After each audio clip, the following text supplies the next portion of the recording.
நல்ல சமாரியன் இயேசு என்னை தேடி வந்தாரே. நல்ல சமாரியன் இயேசு என்னை தேடி வந்தாரே. கல்வாரி அன்பே உம்மை பார்க்கையிலே என் உள்ளம் நுழையுதப்பா. அணைக்கும் கரங்களிலே ஆணிகளால் வாங்கி அணைக்கும் கரங்களிலே ஆணிகளால் வாங்கி நினைத்து பார்க்கையிலே என் நெஞ்சம் உருகுதையா. நினைத்து பார்க்கையிலே என் நெஞ்சம் உருகுதையா. அன்பே கல்வாரி அன்பே உம்மை பார்க்கையிலே என் உள்ளம் நுழையுதப்பா. நெஞ்சிலே ஓர் ஊற்று நதியாய் பாயுதையா. நெஞ்சிலே ஓர் ஊற்று நதியாய் பாயுதையா. மனிதர்கள் மூழ்கணுமே மறுரூபமாகணுமே. எல்லா மனிதர்கள் மூழ்கணுமே மறுரூபமாகணுமே. அன்பே கல்வாரி அன்பே உம்மை பார்க்கையிலே என் உள்ளம் நுழையுதப்பா.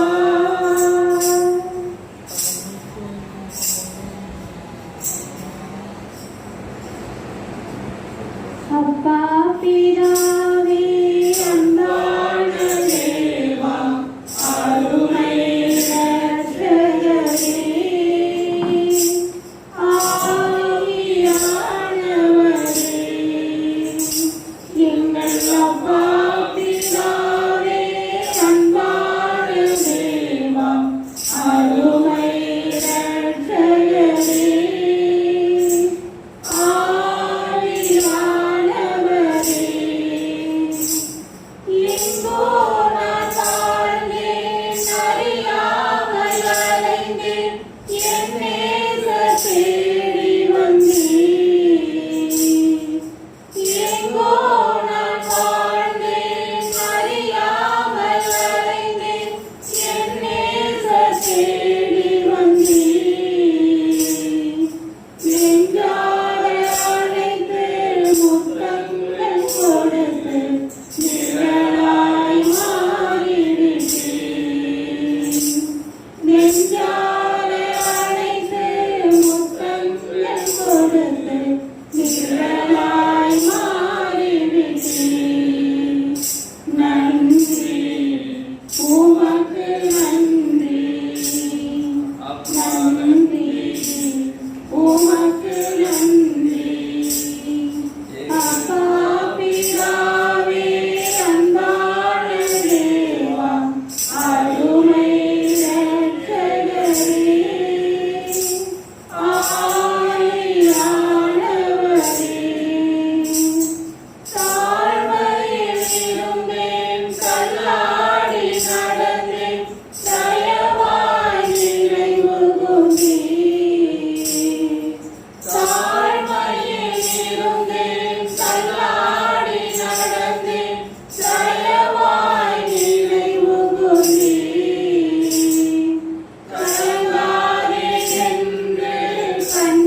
கழுவி அணைத்தீரே. கல்வாரி இரத்தம் எனக்காக சிந்தி கழுவி அணைத்தீரே. நன்றி உமக்கு நன்றி அப்பா, நன்றி உமக்கு நன்றி.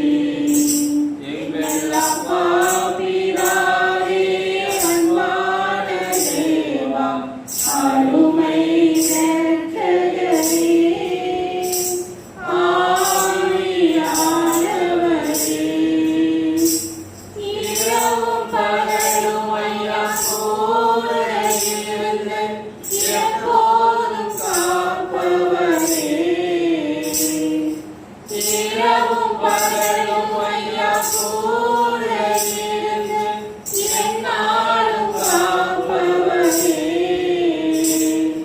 மறவாத தெய்வம், மாறாத நேசர், மகிமைக்கு பாத்திரரே.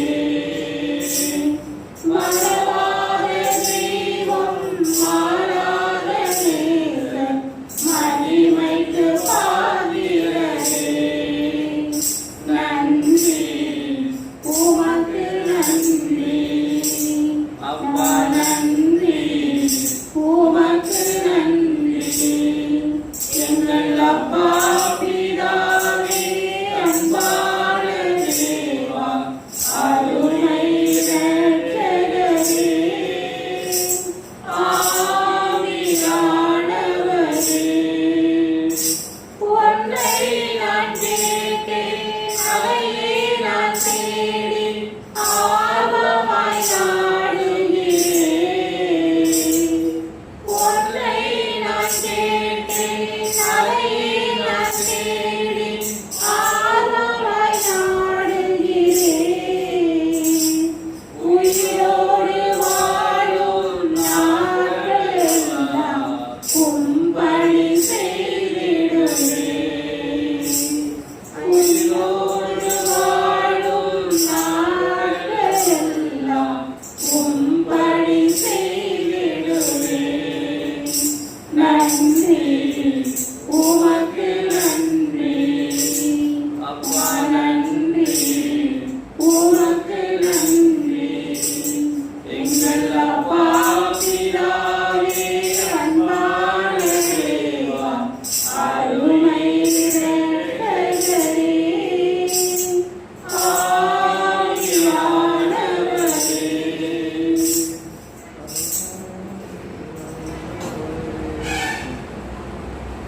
ஆட்கொண்ட தெய்வம் திருப்பாதம் அமர்ந்து ஆறுதல் அடைகின்றேன். அமைதி பெறுகின்றேன்.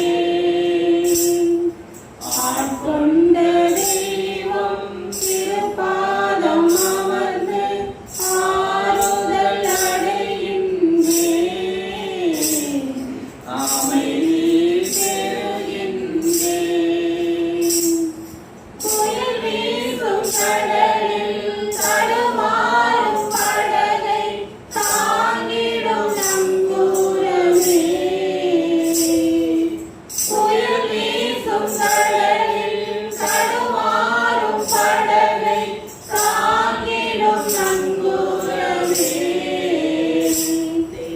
தாங்கிடும் நங்கூரமே. தினம் தாங்கிடும் நங்கூரமே. ஆட்கொண்ட தெய்வம் திருப்பாதம் அமர்ந்து ஆறுதல் அடைகின்றேன். அமைதி பெறுகின்றேன். எதிர்காத்து வீச, எதிர்போரும் பேச, என்னை காக்கும் புகலிடமே. எதிர்காத்து வீச, எதிர்போரும் பேச, என்னை காக்கும் புகலிடமே. தினம் என்னை காக்கும் புகலிடமே. தினம் என்னை காக்கும்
சமாரியனே எங்கள் நல்ல சமாரியனே எங்கள் நல்ல சமாரியனே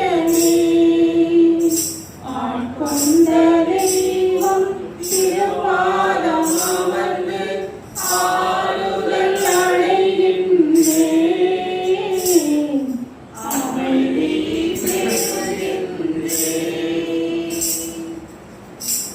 Praise the Lord. Praise the Lord. Praise the Lord. Hallelujah. Praise the Lord.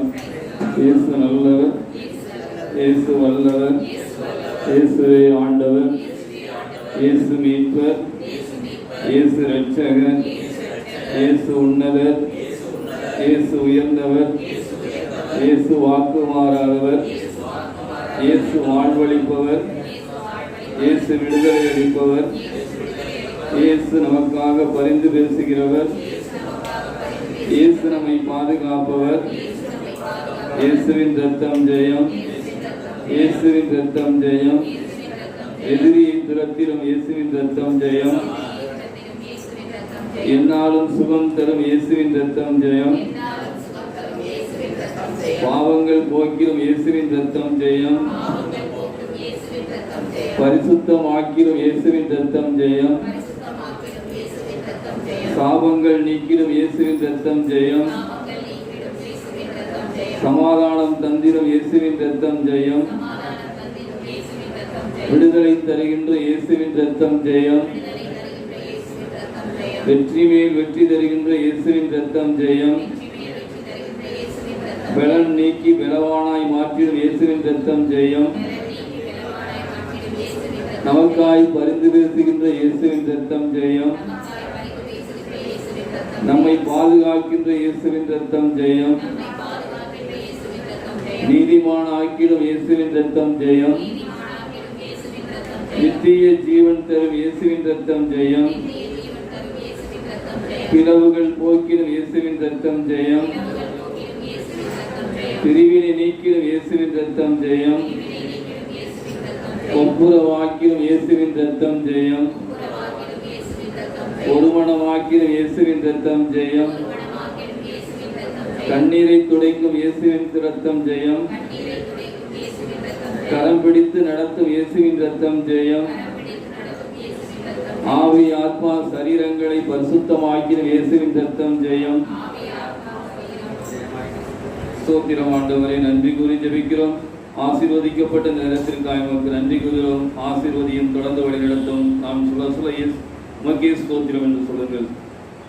எப்படி ஜெபிக்க வேண்டும், எதற்காக ஜெபிக்க வேண்டும் என்று கற்றுத் தருகிறவரே, வேத வசனங்களை படிக்க வைப்பவரே, அதன் விளக்கங்களை எங்களுக்கு தெரிவிக்கிறவரே, கண்ணீர்கள் கவலைகளை எல்லாம் மறக்க வைப்பவரே, கர்த்தராகி உமையை துதிக்க வைப்பவரே, செய்த நன்மைகளுக்கெல்லாம் நன்றி கூற வைப்பவரே, எங்கு செல்ல வேண்டும், என்ன சொல்ல வேண்டும் என்று வழி நடத்துகிறவரே,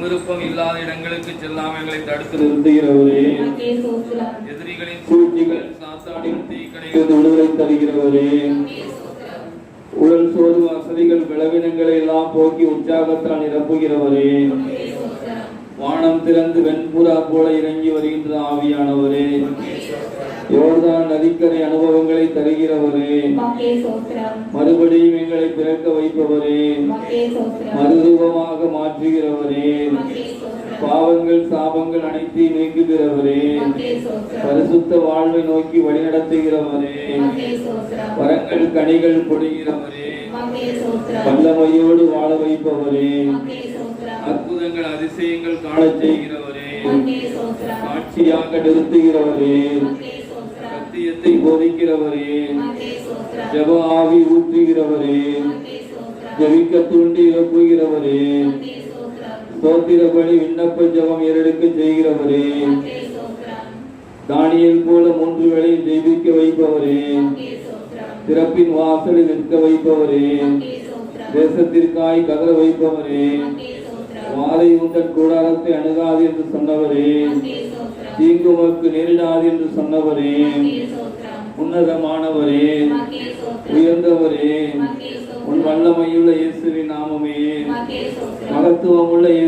நாமமே, விடுதலை தருகின்ற இயேசுவின் நாமமே, வல்லமையுள்ள இயேசுவின் நாமமே, எங்களோடு ஒன்றித்திருக்கின்ற இயேசுவின் நாமமே, எங்களை பற்றி பிடித்திருக்கும் இயேசுவின் நாமமே, எங்களை சூழ்ந்து கொள்ளும் இயேசுவின் நாமமே, எங்கள் கோட்டையும் மரணமான இயேசுவின் நாமமே, எங்களுக்கு சுகம் தருகின்ற இயேசுவின் நாமமே, எங்களுக்கு பலன் தருகின்ற இயேசுவின் நாமமே, எங்களுக்கு திடன் தருகின்ற இயேசுவின் நாமமே, நாங்கள் செய்வதனைத்திலும் வெற்றி பெறச் செய்கிற இயேசுவின் நாமமே, பொல்லாரின் கண்ணிக்கு எங்களை பாதுகாக்கின்ற இயேசுவின் நாமமே, இரவின் திகிலுக்கும் பகலில் பாய்ந்து அம்புக்கும் எங்களை பாதுகாக்கின்ற இயேசுவின் நாமமே, வேடரின் கண்ணிக்கும் கொண்டளிக்கும் கொள்ளை நோய்க்கும் எங்களை பாதுகாக்கின்ற இயேசுவின் நாமமே, உடைய தூதர்களின் கையில் எங்களை ஒப்படைத்திருக்கின்ற இயேசுவின் நாமமே, சிங்கத்தின் மீதும் பாம்பின் மீதும் நடந்து செல்ல வல்லமை கொடுத்த இயேசுவின் நாமமே,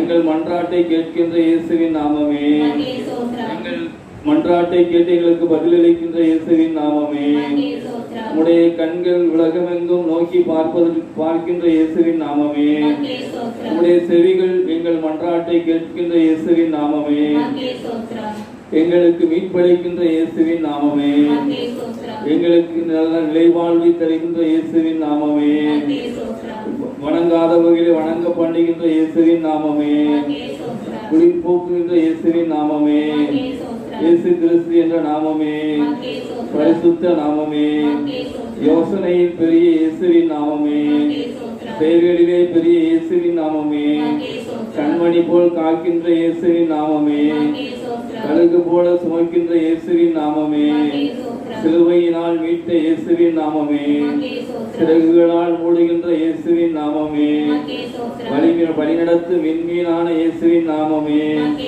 ஒளி வீசுகின்ற இயேசுவின் நாமமே, தேடி எங்களை காண்கின்ற இயேசுவின் நாமமே, தினந்தோறும் எங்களை தேற்றுகின்ற இயேசுவின் நாமமே, பரிசுத்த இயேசுவின் நாமமே, படைக்கின்ற இயேசுவின் நாமமே, பாவங்களை மன்னிக்கின்ற இயேசுவின் நாமமே, விலையுயர்ந்த மூளைக்கல்லான இயேசுவின் நாமமே, உறுதியான அடித்தளமான இயேசுவின் நாமமே, கடந்த நாட்கள் காத்த இயேசுவின் நாமமே, புதிய நாளை தந்த இயேசுவின் நாமமே, அடைக்கலமும் கேடகமுமான இயேசுவின் நாமமே, கோட்டையும் அரணுமான இயேசுவின் நாமமே, எங்களுடைய வாழ்க்கையிலே ஒளிவிளக்காய் வந்த இயேசுவின் நாமமே, வார்த்தை என்ற மன்னாவை தந்த இயேசுவின் நாமமே, ஆபத்திலே காத்த இயேசுவின் நாமமே, அதிசயங்கள் செய்கின்ற இயேசுவின் நாமமே, தனிமையிலே துணை நின்ற இயேசுவின் நாமமே, தாயை போல தேற்றின இயேசுவின் நாமமே, சோர்ந்து போன நேரமெல்லாம் எங்களை தாங்கி பிடிக்கின்ற இயேசுவின் நாமமே, சுகம் தந்து தேற்றுகின்ற இயேசுவின் நாமமே, ஊழியங்கள் தந்த இயேசுவின் நாமமே, உடனிருந்து நடத்துகின்ற இயேசுவின் நாமமே, கண்களை கதவுகளை உடைக்கின்ற இயேசுவின் நாமமே, இரும்பு தாட்பாட்களை முறிக்கின்ற இயேசுவின் நாமமே, அந்த காலத்தில் உள்ள பொக்கிஷங்களை ஒளிப்பிடத்துள்ள புதையல்களை எங்களுக்கு தருகின்ற இயேசுவின் நாமமே, சகல ஜனங்களை பார்க்கிலும் ஆசீர்வதிக்கப்பட்டிருப்பாய் என்று சொன்ன இயேசுவின் நாமமே, உன் ஊழியனின் குடும்பம் ஆசீர்வதிக்கப்பட்டிருக்கும் என்ற இயேசுவின் நாமமே, எங்களுக்கு வலுவூற்றுகின்ற ஆண்டவரின் துணை கொண்டு எதையும் செய்ய எங்களுக்கு வல்லமை உண்டு என்ற பவுலடியாரின் வார்த்தை எங்களுக்கு கேட்க செய்த இயேசுவின் நாமமே, என் கால்களை பெண்மான்களின் கால்களை மாற்றுகின்ற இயேசுவின் நாமமே, எங்களை உயர்ந்த இடத்திலே நடத்துகின்ற இயேசுவின் நாமமே, ஸ்தோத்திரம் ஆண்டவரே, நன்றி கூறி ஜெபிக்கிறோம். அப்பா பிதாவை ஆசீர்வதிக்கப்பட்ட இந்த மாலை நேரத்திற்காக சமூகத்தில் நன்றி கூறுகிறோம். அப்பா பிதாவை இந்த வருடத்தின் 3வது மாதத்திலே 2வது சனிக்கிழமை கூடுகையிலே எங்கள் அனைவரையும் ஒன்று கூட்டியிருக்க கிருபைக்காய் உமக்கு நன்றி. கால் மிதிக்கும் தேசமெல்லாம் கர்த்தருக்கு சொந்தமாயிருக்கும் என்ற பாடலிலே நாங்கள் பாடுவது போல நாங்கள் செல்லும் இடமெல்லாம் செழிப்பாகவும் போகும் இடமெல்லாம் ஆரோக்கியமாகவும் அபிஷேக நதியாய் எங்களை வைத்திருக்கிறீர். அதற்காக உமக்கு நன்றி கூறுகிறோம். நதி பாயும் இடமெல்லாம் நாங்கள் போகும் இடமெல்லாம் சிறப்பாகவும் செழிப்பாகவும் வைத்திருக்கிற கிருபைக்காய் உமக்கு ஸ்தோத்திரம் ஆண்டவரே. ஆனந்த தைலமாய் எங்களை வைத்திருக்கிறீரே, புலம்பலுக்கு எதிரானவராய் எங்களை வைத்திருக்கிறேன். ஸ்தோத்தரிக்கிறோம், நன்றி கூறுகிறோம். அப்பா துதிவுடை போற்றினவரே, சாம்பல் நீக்கினவரே உமக்கு நன்றி. அலங்காரமாக்க எங்களுக்கு எங்கள் சபையை அலங்காரமாக்க எங்களை ஒரு கருவியாய் பயன்படுத்தி வருகிற கிருபைக்காய் உமக்கு ஸ்தோத்திரம், நன்றி கூறுகிறோம். கனிதரும் மரமாய் எங்களை வைத்திருக்கிற ஆண்டவரே உமக்கு நன்றி. எங்கள் இலைகள் உதிராமலும் கனிகள் கெடாமலும் நாங்கள் விருந்தும் மருந்துமாக இருக்க வைத்திருக்கிறதற்காக உமக்கு நன்றி கூறுகிறோம். நாங்கள் சுவிசேஷத்தை முழங்கக்கூடியவர்களாக வைத்திருக்கிறீரே, அதற்காக எங்களுக்கு எதிராக இருக்கக்கூடிய கதவுகளையும் எங்களை கட்டியிருக்கக்கூடிய கட்டுகளையும் விலக்கி நாங்கள் விடுதலை வாழ்வை பெற்றுக்கொள்ள எங்களுக்கு உதவி கொடுத்தமைக்காக உமக்கு நன்றி. அயல்மொழியில் பேச வைக்கவும் அதிசயங்களை காண செய்தவரே உமக்கு நன்றி. சாத்தானின் அதிகாரத்தை எல்லாம் கடிந்து கொள்ள எங்களுக்கு அதிகாரத்தை கொடுத்திருக்கிறீர்கள், அதற்காக உமக்கு நன்றி. கரம் பிடித்து நடத்துகிறவரே, தொடர்ந்து எங்களை வழிநடத்தும் இயேசுவின் நாமத்தில் துதிக்கிறோம், ஆராதிக்கிறோம், ஜெபிக்கிறோம். ஆமென். நேசரே உம் திரு பாதம் அமர்ந்தே நிம்மதியே ஆவலுடனே ஆனந்தம் ஆனந்தமே. நேசரே உம் திரு பாதம் அமர்ந்தே நிம்மதி நிம்மதியே ஆவலுடனே ஆனந்தம் ஆனந்தமே. அடிக்கலமே அதிசயமே ஆராதனை ஆராதனை. அடிக்கலமே அதிசயமே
Praise the Lord.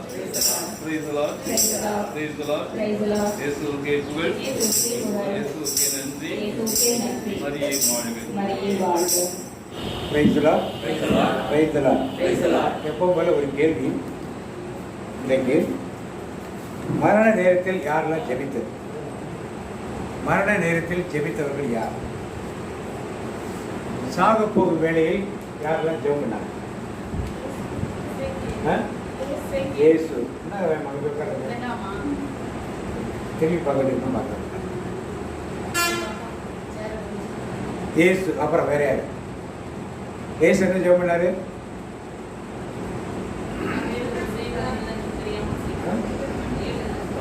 7 வார்த்தைகள் சொன்னாரு. அதுக்கு முன்னாடி என்ன, அந்த ஜெத்செமனே தோட்டத்தில் என்ன ஜெபம் பண்ணாரு?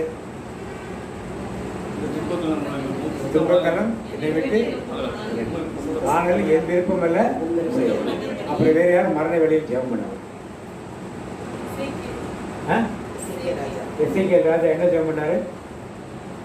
ஏசாயா தீர்க்கதரிசி வந்து சொல்றாரு, நீ சாக போது உன் வீட்டை ஒழுங்குபடுத்துன்னு சொல்லி சொல்றாரு. இவர் சிவரு பக்கமா திரும்பி கண்ணி விட்டு, ஆண்டவரே நான் உண்மையும் உத்தமமாக உங்களுக்கு இருந்தனே, அதுக்குள்ளே நான் ஆயுட்காலத்தை இருக்கிறேன்னு சொல்றப்ப ஏசாயா தீர்க்கதரிசி வீட்டை விட்டு வெளியே போகிற முத்தத்தில் தான் இருக்காரு. திருப்பி ஆண்டோட வார்த்தை அவருக்கு உண்டாகி திருப்பி வந்து என்ன சொன்னாரு? உன் கண்ணீரை கண்டேன், உன் விண்ணப்பத்தை கேட்டேன், உன் ஆயுட்காலத்தில் கூட 15 ஆண்டுகள். ஸோ இங்கே அங்கே அவர் சித்தம் நிறைவேற்றும் ஆண்டவர் ஜெபம் பண்ணாரு. இங்கே எசேக்கியேல் ராஜாவுடைய விண்ணப்பத்தை கேட்டு 15 ஆண்டுகள் கூட்டி கொடுக்கிறார். வேற யாரு? யாரு? சிம்சோன். யார் சொன்னது? சிம்சோன் என்ன சொன்னார்? ஜெபமணியில சாக போற வழியில அவரை விலங்குகளை கட்டி கொண்டாந்து வச்சிருக்காங்க. சாகடிக்க கொண்டாந்து கண்ணெல்லாம் குள்ளாக்கி வச்சிருக்காங்க. அங்கே உள்ள பிள்ளைங்களை கூப்பிட்டு எது சென்றான தூள்னு கேட்டு கண்டுபிடிச்சிக்கிறாரு. என்ன சொன்னாரு?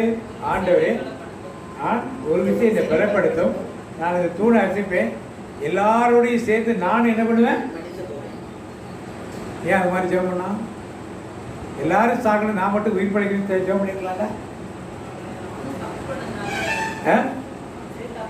என்ன வாயின் வார்த்தையாக தான் நடக்கும். என்ன வாயின் வார்த்தையாக தான் நடக்கும். அவன் கேட்டிருந்தால் அவன் இந்த தூணை அசைத்து பில்டிங் முடிஞ்சு அத்தனை பேர் செத்து அவன் கேட்ட மாதிரி, ஆண்டவரே நான் மட்டும் சாகக்கூடாதுன்னு கேட்டிருந்தா என்ன பண்ணிக்க மாட்டான்? அவனுக்குள் இந்த குற்ற உணர்வு அதை செய்யாமல் வைத்துச்சு. பிரைஸ்லா. இன்னொரு வேற யாரு இருக்காரு? உயிர் பிரியும் போது ஜெபம் பண்ணது யார்? வேற யார்? சரியா சாகலையே, எடுத்துக்கொள்ளப்பட்ட வேற சாகரவர். சாகர்னா உடலிருந்து ஆவி பிரியுறதா மரணம் இருந்தது. அப்புறம் யாரு? சேவா. சாகும்போது முழந்தாள் பண்ணிட்டு, ஆண்டவரே இவரை செய்வது அறியாது செய்கிறார்கள், இவர் பேர் பாவத்திலுமே. இப்ப உங்கள் ஜெபங்கள் நாம் மரிக்கும் போது எப்படி இருக்கும்? பிள்ளைகள், கணவன், மனைவி வெறுப்போடு அப்படியே போக போறோமா? இல்லை சித்தம் மாதிரி எல்லாரும் சேர்த்து ஒழிஞ்சலான்னு நினைக்கிறோமா? இல்லை எசேக்கியேல் ராஜா மாதிரி நான் என்னுடைய ஆயுளை மட்டும் கூட்டி கொடுங்க கேட்க போறோமா? இல்லை இயேசு மாதிரி ஆண்டவர் உன் சித்தம் எனக்கு நிறைய இருக்கு கேட்க போறோம்?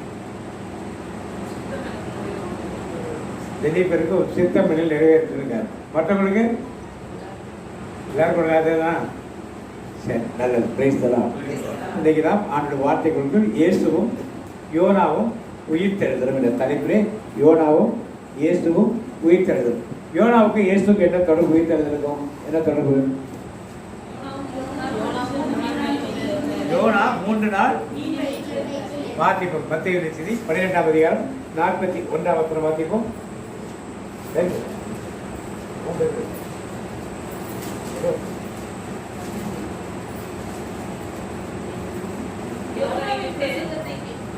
வாசிக்க யோனாவின் பிரசங்கத்தை கேட்டு நினிவே பட்டணத்தார் மனம் திரும்பினார்கள். இதோ யோனாவிலும் பெரியவர் இங்கே இருக்கிறார். ஆதலால் நியாயத்தீர்ப்பு நாளிலே நினிவே பட்டணத்தார் இந்த சந்ததியாரோடு எழுந்து நின்று இவர்கள் மேல் குற்றம் சுமத்துவார்கள். தென் தேசத்து ராஜஸ்திரீ இரவும் பகலும் 3 நாள். எந்த வசனம் அது? 40. யோனா இரவும் பகலும் 3 நாள் ஒரு பெரிய மீனின் வயிற்றில் இருந்தது போல மனுஷகுமாரனும் இரவும் பகலும் 3 நாள் பூமியின் இருதயத்தில். மனுஷகுமாரனும் பூமியின் இருதயத்தில் 3 நாள் இரவும் பகலும். யோனா எவ்வளவு நாள் இருந்தாரு? 1 2 3 நாள் இரவும் பகலும். அது மாதிரி இயேசு கிறிஸ்து 3 நாள் இருந்தாரா? ஒரு நாளைக்கு எத்தனை மணி நேரம்? 3 நாள் எவ்வளோ ஆச்சு? 78 hours இருந்தாரா? இருந்தாரா இல்லையா? ஆண்டவர் சொன்னது உண்மையா பொய்யா? ஒரு 78 hours எங்க போச்சு? இதில் நிறைய வேத வல்லுநர்களுடைய நிறைய வித்தியாசங்கள். இதனால பல பேர் என்ன சொல்றாங்கன்னா, இயேசு மரித்தது வெள்ளிக்கிழமையில, புதன்கிழமை. நான் முக்கியமான ஓய்வு நாள் வியாழக்கிழமை வருது, அதுக்கப்புறம் தான் அடுத்த ஓய்வு நாள் சனிக்கிழமை வருது. பலர் வேதத்திலே சனிக்கிழமை தான் ஓய்வு நாள் எடுத்து கணக்கு பண்ணிட்டாங்கன்னு சொல்றாங்க. அது எப்படி நமக்கு தெரியாது. அதுக்கு நிறைய கால்குலேஷன்ஸ் எல்லாம் கொடுக்குறாங்க.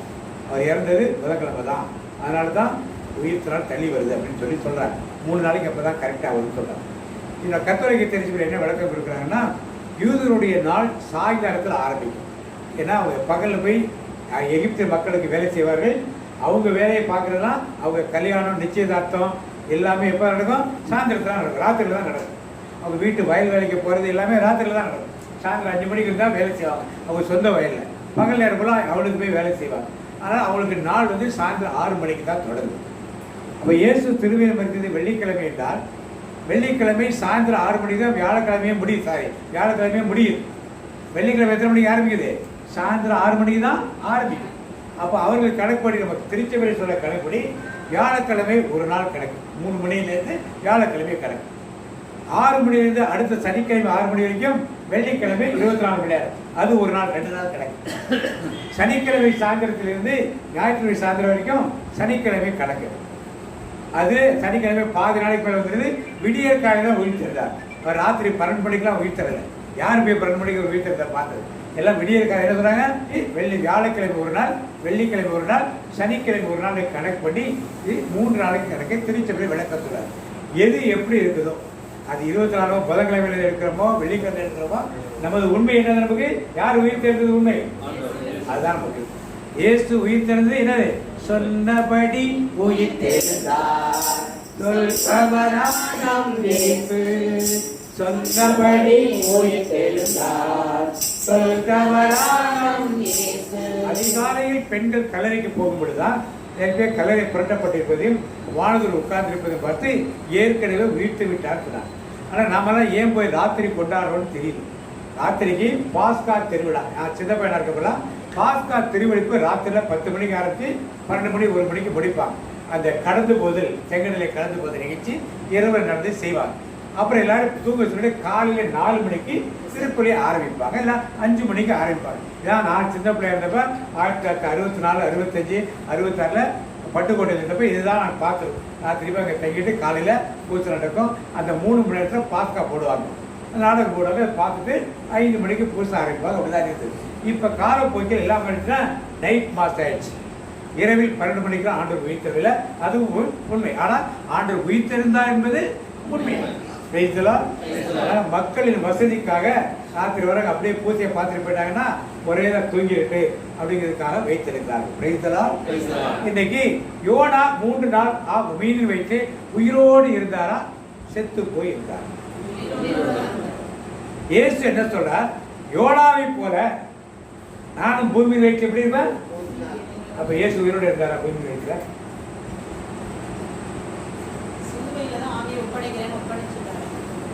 யோனா 3 யோனாவை போல தான் சொல்றார். அப்ப யோனா உயிரோடு இருந்தார் என்றால் யார் உயிரோடு இருக்கான்னு அர்த்தம்? இப்ப யோனா உயிரோடு இருந்தாரா? யோனா உயிரோடு இருந்தாரா? அப்ப இயேசு சொன்னது தப்பா? பல பேர் இப்படித்தான் சொல்லுகிறார்கள். என்ன மக்கள் என்ன சொல்றாங்க? RSS மக்கள் என்ன சொல்றாங்க? அவர் கூடு வெட்டும் கூடு பாயும் கலையை கற்றிருந்தா இமயமேல வந்தா படிச்சுட்டு போனாரு. 30 வருஷத்துக்கு இங்கதான் இருந்தாரு. அந்த கூடு தன் ஆவியாக வச்சுட்டு திருப்பி உள்ள வந்துட்டார் சொல்றாரு. நாம இது ஆமான்னு சொன்னா இதுதான் நடக்கும். பல விதங்களில் நாம என்ன பண்றோம்? சாட்சிக்கு எதிர்வாளிக்கு என்ன பண்றோம்? நல்லா சப்போர்ட் பண்றோம். காவி கொடுத்துறதுல இருந்து இயேசு நான் சிலுவையை தொங்கும்போது இறைவனின் சொன்னது மனித சுபாவத்தை சொல்லி இப்படி சொல்லி சொல்லி சொல்லி எதிராளிக்கு என்ன பண்றோம்? நாமளே ஒரு சாட்சியாக நிற்கும். எதுக்கு சொன்னாரு? எண்ணிரவாய் என் கை நிறுத்தி சொல்லியிருக்க உங்களுக்கு. எதுக்காக சொன்னாரு? சங்கீதத்தை எடுத்து பாடினார். சங்கீதம் 22 அது. அந்த மொழி ஏன் மத்திய நினைச்சது மார்க் நினைச்சதுலையும் ஏலோகி லாமா சபக்கான்னு கொடுத்துருக்கு, ஏன் தமிழ்ல கொடுக்கல? எல்லாத்தையும் அரபிய மொழியில தானே பேசினாரு. ஏன் அது ஒரு வார்த்தை மட்டும் அரபிய மொழியில போட்டிருக்கு? எல்லா பைபிளையும் போட்டிருக்கு. ஏன் போட்டிருக்கு? என்ன கைவிட்டார் இது இறைவன் என்ன கைவிட்டாரு? அடிவதை தாங்கணும் அழுதார் அவரு. யாருக்கு அப்படி சொன்னது? அவர் மேல் பாவங்கள் சுமத்தப்பட்டதினாலே, பாவத்தின் தண்டனை அவர் மேல் சுமத்தப்பட்டதினாலே, பிதாவோட பரிசுத்தமாக இருப்பதனாலே அதை பார்க்க முடியாமல் பிதாவும் சுதனும் ஒரு இமைப்பொழுது பிரிந்துட்டார். அது வரைக்கும் எப்படிதாரு? நான் தந்தையோடு இருக்கிறேன்னு சொல்லிட்டு இருந்தாரு. என்னை கண்டவன் தந்தையை கண்டான் என்பாரு. தந்தையை பார்க்க வேண்டிய தேவை, என்னை பார்த்தாலே தந்தை நான் ஒன்றாக இருக்கிறோம் எல்லாம் சொல்லிட்டு இருந்தாரு. அந்த ஒரு சனப்பொழுதில் யார் அவரை விட்டு பிரிந்து போனது? பிதாவான. ஏன்? அவர் பாவத்தை வெறுக்கிறவர், பாவத்தை ஏற்றுக்கொள்ள முடியாதவர். அந்த உலகத்தின் பாவங்களை வெறுமையில் சுமத்தினோம்னா அதை பார்க்க முடியாமல் பாவத்தோடு இருக்க முடியாது சொல்லி ஒரு இமைப்பை விலகினார். அதனால் தான் அவர் சங்கீதத்தை என்ன சொன்னார்? என் நிறைவா சத்தியங்களை தெளிவாக நாம் தெரிந்து கொள்வோம். நாம் நினைச்சதெல்லாம் சொல்றதெல்லாம் சொல்லிட்டு எதிராளிகள் நம்ம இருக்கிற இடத்துல இஸ்லாமியர்கள் யூதர்களுக்கு அதிகமாக டிபேட் பண்றது. இஸ்லாமியர்கள்லாம் வந்து டிபேட் பண்ண ஆரம்பினா ஏசுக்கு கடவுளே இல்லைன்னு உங்கள்கிட்ட சொல்லிவிடாங்க. அவங்களால ஈஸியாக ப்ரூவ் பண்ண முடியும். அவ்வளோ தூரத்துக்கு நீங்கள் யூடியூப் சேனல்லாம் டிபேட்ஸ்லாம் போய் பார்க்காதீங்க. ரொம்பலாம் பார்த்தீங்கன்னா நீங்கள் மாறிடுவீங்க, இஸ்லாமிக்கே மாறிடுவீங்க. அந்த அளவுக்கு அவங்க பேசுவாங்க. பைபிள் எடுத்து அவ்வளோ அதிகமாக கரெக்டாக வருவாங்க, கோட் பண்ணி பேசுவாங்க. பின்னால் யூத காலத்தில் பேக்ரவுண்ட் என்ன எல்லாத்தையும் தெளிவாக சொல்லி இதான் இதுக்கு அர்த்தம், இதை கிறிஸ்தவம் சரியாக போதிக்கலைன்னு இந்த போதனை தப்புன்னு சொல்லி அவங்க ப்ரூவ் பண்ணிட்டு நீ வந்து இஸ்லாத்துக்கு சொல்லிடுவாங்க. நபிகள் தான் உண்மையான உண்மையான இறை மகன் கூட்டு போயிடார். சரி, இப்போ எங்க வந்து தேவட்டை போயிட்டோம். எங்க இருந்தோம்? இப்ப யோனா வயிற்றிலே மீனி வயிற்றிலே யோனா உயிரோடு 3 நாளும் 3 இரவும் இருந்தாரா இல்லையா? ஏன் சொன்னாரு? பூமியின் வயிற்றிலே யோனாவின் மீனின் வயிற்றிலே யோனா எப்படி இருந்தாரோ அதே போல நானும் பூமியின் வயிற்றிலே சொன்னாரா? அப்ப இவர் உயிரோடு இருந்தாரா?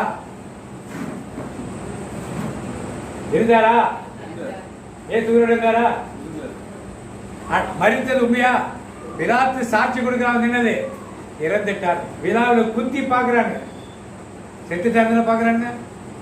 செத்தவரால பிரேதத்தை கொடுத்தாங்க, அடக்கம் பண்ணாங்க. உயிர் இருந்துச்சா? உயிர் இருந்து அடக்கம் பண்ணிருப்பாங்களா? காவல் வச்சிருந்தாங்கல்ல. இப்ப நீங்க சொல்றது உண்மையானா பிலாத்து சொன்னது தப்பு, படைவீரர் சொன்னது தப்பு, அங்க இருந்த ஆண்டோட உறவினர் தப்பு, நிக்கேதேவு செஞ்ச தப்பு, யோசேப்பு செஞ்ச தப்பு, எல்லாம் செஞ்ச தப்பா?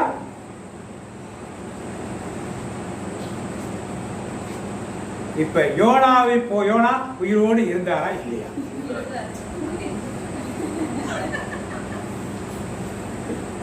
மூணு நாள் கணக்கு ஒரு பக்கம் போயிடுச்சு. இப்ப அடுத்த கணக்கு வந்து உயிரோடு படிக்க. யோனா புத்தகம் 1ஆம் அதிகாரம் எடுத்து படிக்க. யோனா புத்தகம் 1ஆம் அதிகாரம் 2ஆம் அதிகாரம் 1ஆம் அதிகாரம் முதல்ல 1:9 வாசிங்க. எல்லாம் எடுத்துட்டீங்களா? எல்லாம் எடுக்கட்டு எல்லாம் தேடுறாங்க. யோனா அடித்தட்ட படுத்துக்கிட்டு இருக்கிறார். கடல் கொந்தளிக்குது, எல்லாத்தையும் தூக்கி உள்ள போறாங்க. டேய் எல்லாரும் ஜெபம் பண்ணிட்டு இருக்காங்கடா, நீ என்ன படுத்துக்கிட்டு இருக்கிறேன்னு கேட்கிறேன். என்ன சொல்றாரு? என்னது? நான் எபிரேயன். நாம சொல்ல முடியாது. நான் யாரு? நாம என்ன சொல்லுவோம்? நான் கத்தோலிக்க கிறிஸ்தவன், ஆர்த்திய கிறிஸ்தவன், தோமையார் கிறிஸ்தவன், பரம்பரை கிறிஸ்தவன், பாரம்பரிய கிறிஸ்தவன். நாங்க தான் தாய் தெரிஞ்சவை, எங்களுக்கு தெரியாத சத்தியங்களே கிடையாது அப்படின்னு சொல்லுவோம். அது மாதிரி சொல்றான் எபிரேயன். அடுத்தது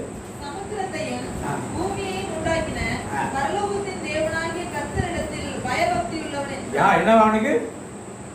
கர்த்தரிடத்தில் பயபக்தி. என்ன பண்றான்? பயபக்தி உள்ளவன்.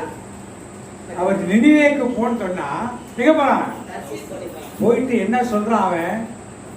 நான் கர்த்தருக்கு, வானத்தை மீது கர்த்தருக்குள்ள பயபக்தி.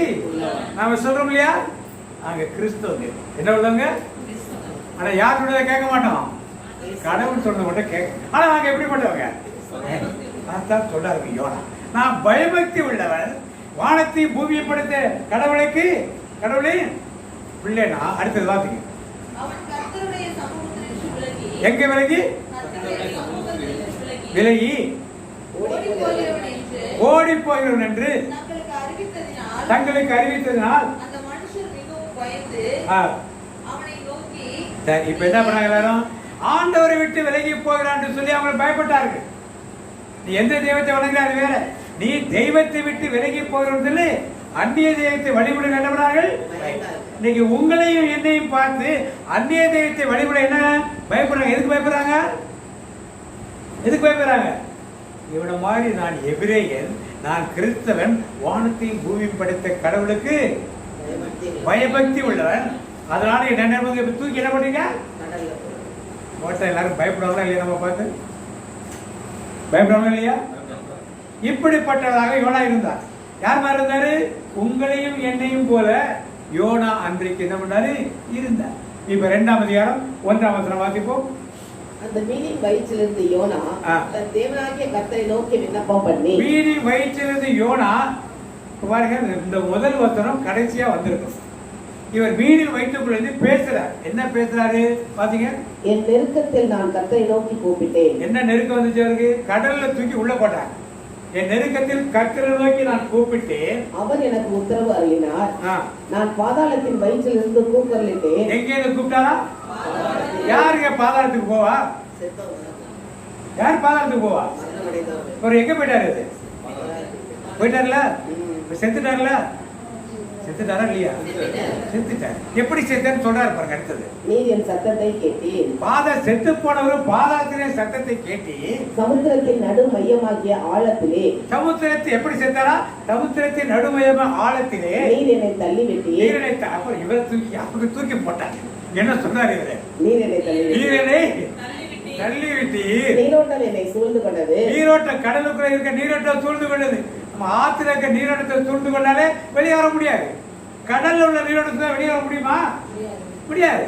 உம்முடைய வெள்ளங்களும் அலைகளும் எல்லாம் என் மேல் புரண்டது. நான் உமது கண்களுக்கு எதிரே இராதபடிக்கு தள்ளப்பட்டேன். அவர் கண்களுக்கு எதிராக இல்லாத தள்ளப்பட்டது. எங்க போயிட்டாரு? சமூகத்தை விட்டு ஓடி போனார். இப்ப அவர் கண்களுக்கு தெரியாம செத்து போயிட்டார். அவ்வளவுதான், முடிஞ்சு போச்சு. ஆகிலும் இன்னமும் உம்முடைய பரிசுத்த ஆலயத்தை நோக்குவேன் என்றேன். தண்ணீர்கள் பிராண பரியந்தம் என்னை நெருக்கினது. எது வரைக்கும் நெருக்கிச்சான்? உயிர் போற வரைக்கும் நெருக்கிச்சான். ஆழி என்னை சூழ்ந்தது. கடல் பாசி என் தலையை சுற்றி கொண்டது. கடல் பாசி என் தலையை கழுத்தை சுத்திடுச்சு. அப்புறம் பழைக்க முடியுமா? பழைக்க முடியாது, செத்து போயிட்டான். பர்வதங்களின் அடிவாரங்கள் கடலுக்கு அடியில இருக்கு. செத்து போய் கீழே போயிட்டாமா. அடிவாரங்கள் பரியந்தமும் இறங்கினேன். பூமியின் தாழ்பாள்கள் என்றென்றைக்கும் என்னை அடைக்கிறதா இருந்தது. பூமியின் தாழ்பாள்கள் என்னென்றைக்கும் அடைக்கிறதா இருந்தது. அப்ப பூமிக்கு அடியில் நான் போயிட்டேன். அப்புறம் தான் ஆண்டவர் என்ன பண்ணாரு? ஒரு மீனை கூட்டி விழுங்க சொன்னார்.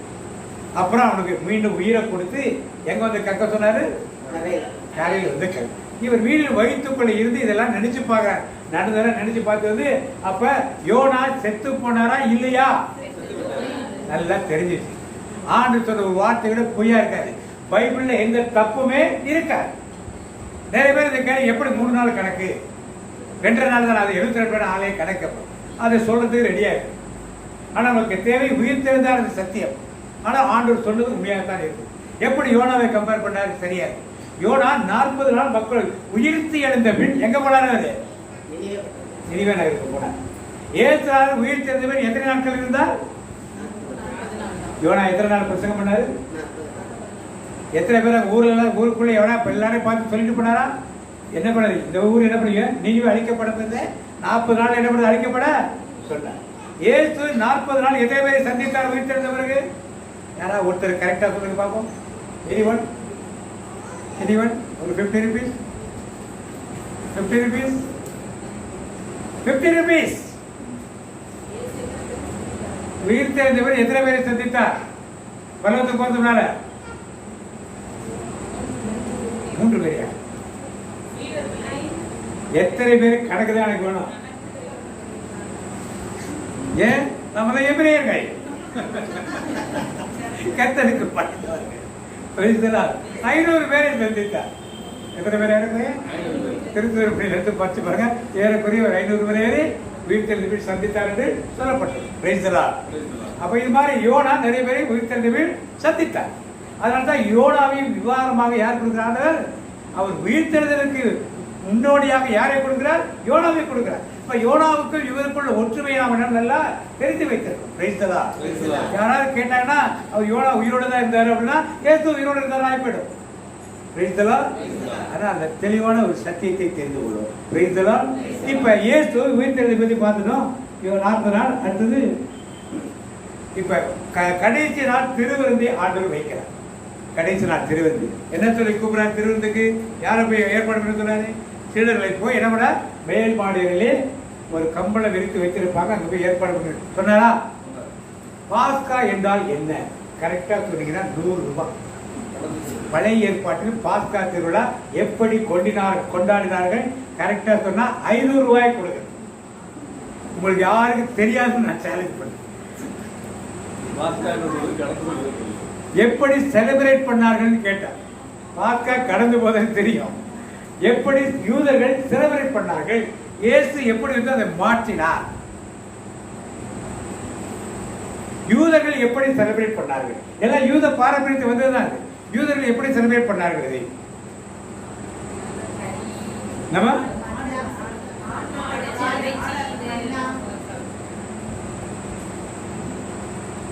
ஆடு கறி இறைச்சி உயிர் பலியா உயிர் பலியா ஆடு வாழ நீங்க ஆடு உயிர் பலி சொல்ல எனக்கு வந்து வீரா குச்சி தான் ஞாபகம்.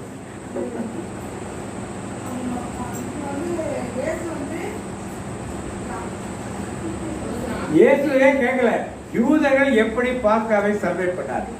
சரி, நாளை இது மாதிரி மேல் மாடி அறையை தேர்ந்தெடுப்பார். நல்ல கம்பளங்கள் கூட எல்லாம் உட்காராது. இது மாதிரி சின்ன டேபிள், இவ்வளோ ஹைட்டான டேபிள். இந்த டேபிளில் மேலே 4 கப்பு வச்சிருப்பாங்க, கீழே 2 கப்பு வச்சிருப்பாங்க. 12+ ஆளுகள் இருக்கணும். ஏசு இந்த மாதிரி 12+13 மினிமம் இருக்கணும். இல்லைன்னா பக்கத்து வீட்டுக்கார ஏற்று வீட்டுக்கார யாராவது கூட்டணும், அவ்வளோ பேர் கண்டிப்பாக இருக்கணும். இந்த பூசை கேட்குற பாத்திரம் இருக்கு இல்லையா, அதுக்கு என்ன பேர்? சாலிஸ் ரசம் வைக்கிறது. இன்னொன்று இருக்கு, அது என்ன பேர்? அப்போ வைக்கிறதுல எனக்கு நம்மளுக்கு அது கூட தெரியும். சிபோரியம், அதுக்கு பேர் என்ன? சிபோரியம். சிபோரியம் சிபோரியம் அதுக்கு பேர். சாமியார் குடிக்கிறாங்க தண்ணி ரத்தம் குடிக்கிறாங்க, அதுக்கு பேரு சாலிஸ். இது சிபோரியம். இது மாதிரி பாட்டு வச்சிருப்பாங்க. சிபோரியம் மாதிரியோ சாலிஸ் மாதிரியோ வச்சிருப்பாங்க. அதில் முதல்ல தூண்டலாம் இருக்கிறதால பெருசா இருக்கும். அதில் ஒரு இதுல கறி, வேக வைத்த கறி கிறிஸ்து சொன்னீங்க இல்லையா, ஆட்டுக்கறி, வேக வைத்த ஆட்டுக்கறி. அடுத்த இதுல புளித்த கீரை, கசப்பு கீரை. அடுத்து சாலை, அடுத்து சிபோரியத்தில். 3வது சிபோரியத்தில் சாத்தை ரசம். 4வது சிபோரியத்தில் புளிப்பில்லாத அப்பம். டேபிளுக்கு அடியில் 2 வச்சிருப்பாங்க.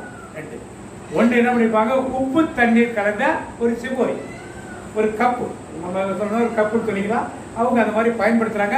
அதை பார்த்து தான் நம்ம ஆலயத்தில் யூதர்கள் முறைமைப்படி தான் அதை எடுத்து நம்ம பயன்படுத்தி கொண்டிருக்கோம். அடுத்தா பார்க்க போனோம்னா இன்னொரு கப்பு வச்சிருப்பாங்க. என்ன இருக்கணும், என்ன தண்ணீர், உப்பு தண்ணீர், இன்னொன்று வைக்கோலும் மண்ணும் களிமண்ணும் சேர்ந்த உருண்டைகளை வைத்திருப்பாங்க. என்னெல்லாம் வச்சிருப்பாங்க? யாராவது கேட்டா சொல்லுங்க. இப்போ ஒருத்தர் மட்டும் சொல்லுங்க. கறி, ஆட்டுக்கறி, வேக வைத்த ஆட்டுக்கறி, கட்டப்பு கீரை, வரிசையா சொல்ல. உப்பு தண்ணி கீழே இருக்குது, நான் மேல இருக்க மட்டும் சொன்னேன்.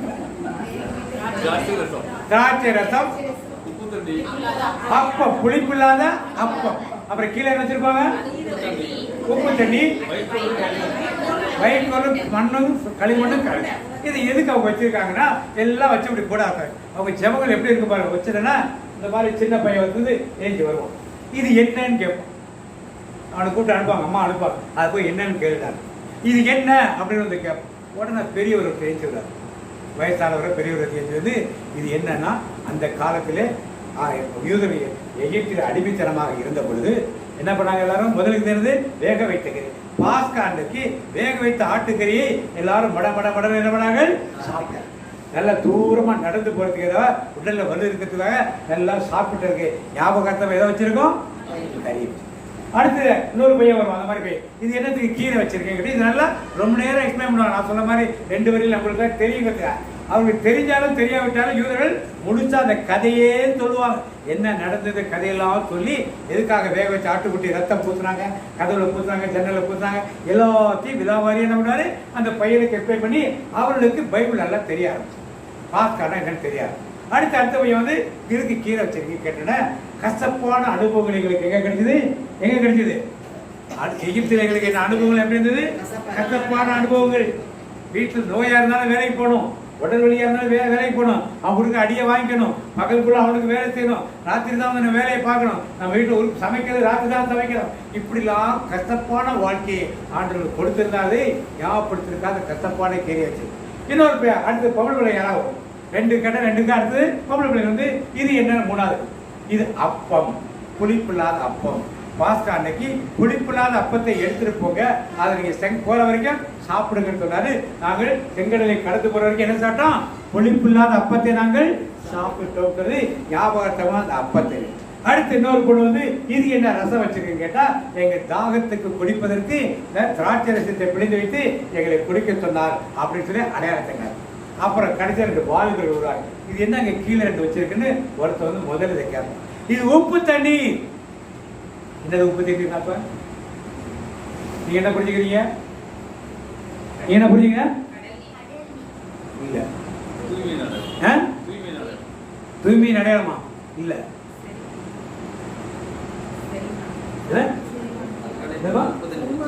தெரியுமானம் சாப்பிட்டு என்னது? கண்ணீர். நாங்கள் எகிப்தில் 400 வருடங்கள் வடித்த கண்ணீர் உப்பு கறிக்கும் தெரியுமா? அதை பிடிச்சி வச்சு எவ்வளவு கஷ்டப்பட்டோம், எவ்வளவு அடி வாங்கியிருக்கோம், எவ்வளவு உதவாங்கியிருக்கோம், சம்பளம் கிடைக்காம எவ்வளவு கஷ்டப்பட்டிருக்கோம், சாப்பிடாம இத்தனை நாள் வேலை செஞ்சிருக்கோம். எப்படிலாம் நாங்கள் வேதனைப்பட்டவங்களுக்கு நாங்கள் பட்ட கண்ணீரை ஞாபகமா உப்பு கலந்த தண்ணீரை வச்சு அந்த கதையெல்லாம் பட்ட வேதனைகளாம் எடுத்து அந்த பிள்ளைங்களுக்கு எடுத்து சொல்லுவார். அதுக்கப்புறம் என்ன இருக்கும்? களிமண்ணும் வைக்கோல் கலந்த உருண்டை இருக்கும். அது என்னதை காட்டுது? செங்கல் அறுத்தாங்க. வைக்கலை நீங்க தாண்டா அறுக்கணும்னு கட்டளை போட்டான். அங்க இதெல்லாம் அறுக்கிறதுக்கு எவ்வளவு கஷ்டப்பட்ட தெரியுமா? அந்த கஷ்டத்தை இந்த பிள்ளைகளுக்கு என்ன பண்ணலாம் எடுத்து. இதுதான் யூதருடைய பாஸ்கா கொண்டாடுகிற வழிமுறை. அதுக்கப்புறம் தான் பெரியவர் எடுத்து என்ன பண்ணுவாரு? அப்பத்தை எடுத்து கொடுப்பாரு, ரசத்தை எடுத்து கொடுப்பாரு, எல்லாம் ஒருத்தருக்கு சாப்பாடு கொடுப்பாங்க, விருந்து சாப்பிடுவாங்க, கறி எடுத்து சாப்பிடுவாங்க, எல்லாம் சாப்பிட்டு மகிழ்ச்சியா கலைந்து போவார்கள். அப்படித்தான் அவர்கள் வேதத்தை கற்றுக் கொடுத்து ஒரு குடும்பத்தில் நடக்கிற காரியம் இது. எங்க நடக்கிறது? நம்ம குடும்பம் எப்படி நடக்குதா? குடும்பம் நடக்குதா? ஏசு உயிர்த்தெழுந்தான்னு சொல்லிட்டு நடக்கிறாரு மாதிரி. அன்னைக்கு என்ன ஆயிடுது? உயிர்த்தெழுந்தா அன்னைக்கு சாயந்தரம் என்ன பார்ட்டி ஆயிடுது? 40 டேஸ்க்கு அப்புறம் என்ன ஆயிடுது? Pink spot. முதல்ல ஆண்கள் மட்டும் பெண்கள் பலரும் கலந்து கொள்கிறார்கள். சும்மா ஒரு டேஸ்ட்டுக்காக நாங்கள் எடுத்துக்கிறோம்னு பல நகரங்களில் பெண்களும் சேர்ந்து ஈஸ்டர் அன்னைக்கு சாயந்தரம் பார்த்தீங்கன்னா சிட்டியில் என்ன இருக்கும்? எல்லா வீடுகளும் என்ன இருக்கும்? பரபரப்பாக. ஒரு காலத்தில் வெளியே எங்கேயோ வச்சு குடிச்சிருக்காங்களா, இப்போ வீட்டுக்குள்ளேயே வாங்கி வச்சு என்ன பண்ணாங்க? கணவன் மனைவியாக சேர்ந்து வச்சு குடிக்க ஆரம்பிச்சோம். இப்படித்தான் நாம் செலிப்ரேட் பண்ணோம். ஆனால் எப்படி யூதர்கள் இப்படி செலிப்ரேட் பண்ணி கொண்டு வந்தார்? ஏசு கிறிஸ்து வந்தார். இப்ப வந்தாரா? வந்து ஏற்பாடு பண்ணுங்கன்னு சொன்னாரா? பாஸ்காவுக்கு ஏற்பாடு பண்ணுன்னு சொன்னாரா? சொன்னாரா இல்லையா? 6 பாத்திரத்தை வைத்தாரா இல்லையா?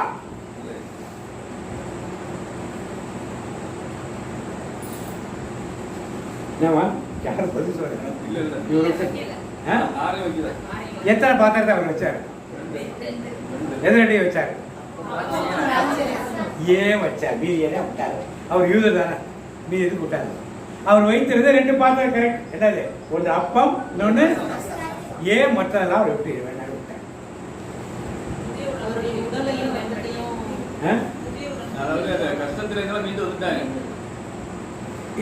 ஏசையா 48 நினைக்கிறேன், 43, 18, 19 வார்த்தைங்க.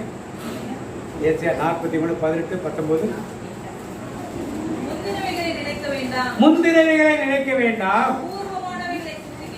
ஆண்டவர் என்ன சொல்றாரு? இப்ப எல்லாரும் சொல்லுங்க. முந்தினவைகளை நினைக்க வேண்டாம்,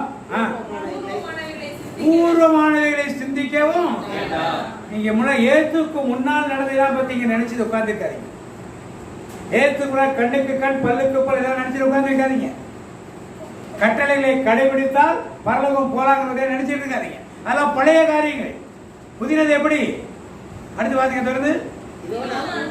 இதோ நான் புது செயல் ஒன்றை செய்கிறேன், அது இப்பொழுதே தோன்றி விட்டது, நீ அதை கூர்ந்து கவனிக்கவில்லையா? பாலைநிலத்தில் பாதை ஒன்றை நான் அமைக்கிறேன், வாழ்வெளியில் நீரோடை தோன்ற. புதிய காரியத்தை ஆண்டவர் செய்ய ஆரம்பிச்சிட்ட. கோயில்ல பாடுவோம், பழைய நியம முறைகள் அனைத்தும் இனி மறைந்து முடிவு பெருக, புதிய நியம முறைகள் வருக, புலன்களாலே மனிதன் இதனை அறிய இயலாம், குறையை நீக்க விசுவாசத்தின் உதவி. பழைய நியம முறைகள் முடிஞ்சு போச்சு. இது வானத்திலிருந்து புனித மண்ணா அல்ல, தேவதூதர்கள் சாப்பிடுற சாப்பாடு கிடையாது. இது தன்னையே சரீரமாக கொடுத்த அந்த உடல். அது பழசெல்லாம் விட்டுருங்க, பழைய நியமங்கள் எல்லாம் மறைந்து போகட்டும். இது புதிய நியம முறைகளை பற்றி நாம் பண்ணணும். ஏற்று ரெண்டுங்கிற இனிமேல் வைக்கோல் பட்ட போறதில்லை. அடிமைத்தனத்தில் இருக்க போது எதுக்கு அடிமைத்தனம்? எகிப்துக்கா, பாபிலோனுக்கா? எதுக்கு அடிமைத்தனம்? பாவத்துக்கு இனிமேல் அடிமையாக இருக்க போது. ஆனால் அந்த களிமண் வைக்கோல் அவனுக்கு தேவையில்லை. இனிமேல் கண்ணீரை சேர்த்து வைத்து உப்பு கருதை தனித படத்தை நினைச்சு நினைச்சு நினைச்சு நினைச்சு அழ வேண்டிய தேவையை அழ வேண்டாம், வேண்டாம். அதிசயம் செய்திடுவார், அழ வேண்டாம், அழ வேண்டாம். அதிசயம் செய்திடுவார். பழையதை நினைத்து புலம்பாதீர்கள். கல்யாணத்திற்கு இந்த மாதிரிலாம் நடந்துச்சு. அது எப்படி பிரதர் நான் பார்க்காம இருக்கேன். எத்தனை பேர் சொல்லிட்டு இருக்கோம்? ஆர்டர் சொன்னார் பழைய மறக்க ரெண்டு தான். 6 இது இப்ப என்ன மாறிடுச்சு? ஒன்று அவருடைய ரத்தம், இன்னொன்று அவருடைய சரி. பழைய களிமண் உருண்டை வைக்கோல்லாம் தேவையில்லை, பழைய கண்ணீர் தேவையில்லை, பழைய வேக வைத்த ஆட்டு இறைச்சியின் பலிகளுமே தேவையே. ஏன் நம்ம கோயில் ஆடை பலி கொடுத்துட்டு உட்காந்துருக்கோம்? என்ன ஏற்பாடு அது? நாம பழத்தை நினைச்சு உட்காந்துருக்கோம். எல்லா அந்தோனியார் கோயிலுக்கு போங்க, செபஸ்தியார் கோயிலுக்கு போங்க, என்ன இருக்கும்? ஆள் இருக்கவில்லை. யாரு இருக்கும்? அதை வெட்டுறதுக்கு ஆள், அதை சாப்பிட்றதுக்கு ஆள். ஏன் எங்க இருக்கும்? பழைய நியம முறை. ஆண்டவரெல்லாம் எடுத்து போட்டார், வேண்டாண்டார. கத்தப்பு கீரை உங்க வெள்ளிக்கிழமை கொடுப்பாங்க, பெரிய வெள்ளிக்கிழமை எதை கொடுப்பாங்க? கொடுப்பாங்கல்ல. எது கொடுக்குறாங்க? எதுக்கு கொடுக்குறீங்க?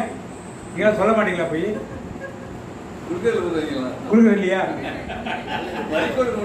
வைக்கோடா? அது மறிக்கோடு புதுசா இருக்கு. நீங்க ஒரு காடு இருக்குன்னு அதுக்கு ஒரு பான்சர் எடுத்து வேப்பலை அரைச்சி நல்லா அரைச்சி அரைச்சி அரைச்சி அரைச்சி அப்படியே நீச்சல் போட்டு அரைச்சி இதில் போட்டு ஆட்டி கீட்டி கொண்டாந்து காடை கொடுத்து அவர் பேர் சொல்லுவார். காடை கொடுத்தவருக்கு நன்றி தெரிவித்து கை தட்டி கொள்வோம். அதுவும் தேவைங்களா?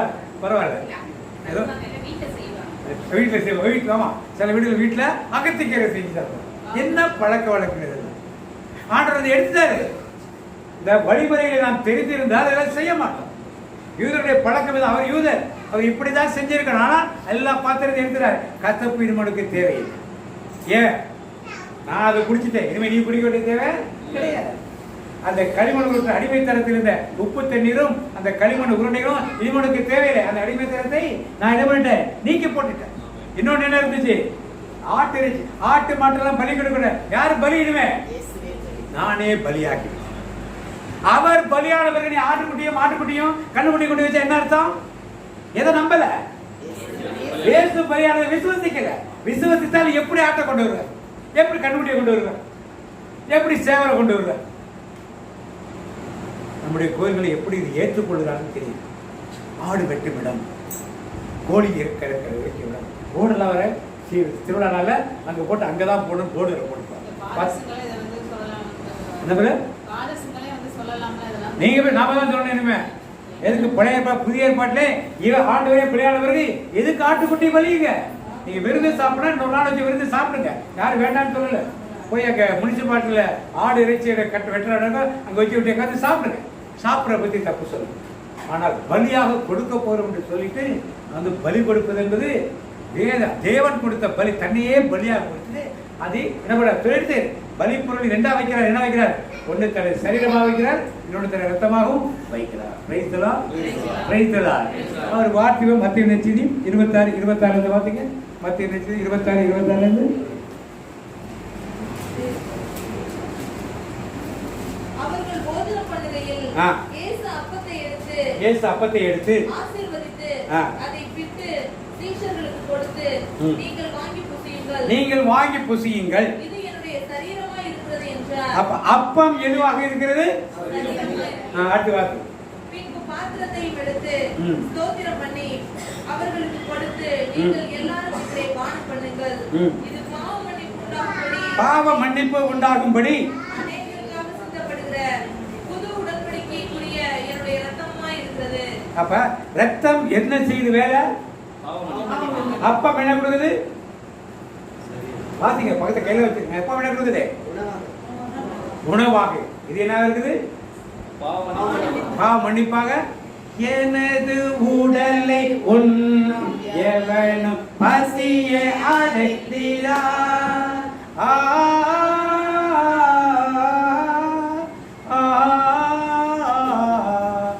எனது உடலை உண்ணும் எவரும் பசியை அடைந்திடார். எங்கும் எனது பொருளை பருகும் எவரும் தாகம் தெரிந்திடார். இயேசு கிறிஸ்துவின் ரத்தம் தான் எதை கழுவுது? அது அப்பம் என்ன செய்யுது? இன்னைக்கு நாம எதை சாப்பிடுறோம்? எதை சாப்பிடுறோம்? எதை சாப்பிட குடிக்கிறது இல்ல? பாவங்கள் கழுவுமா?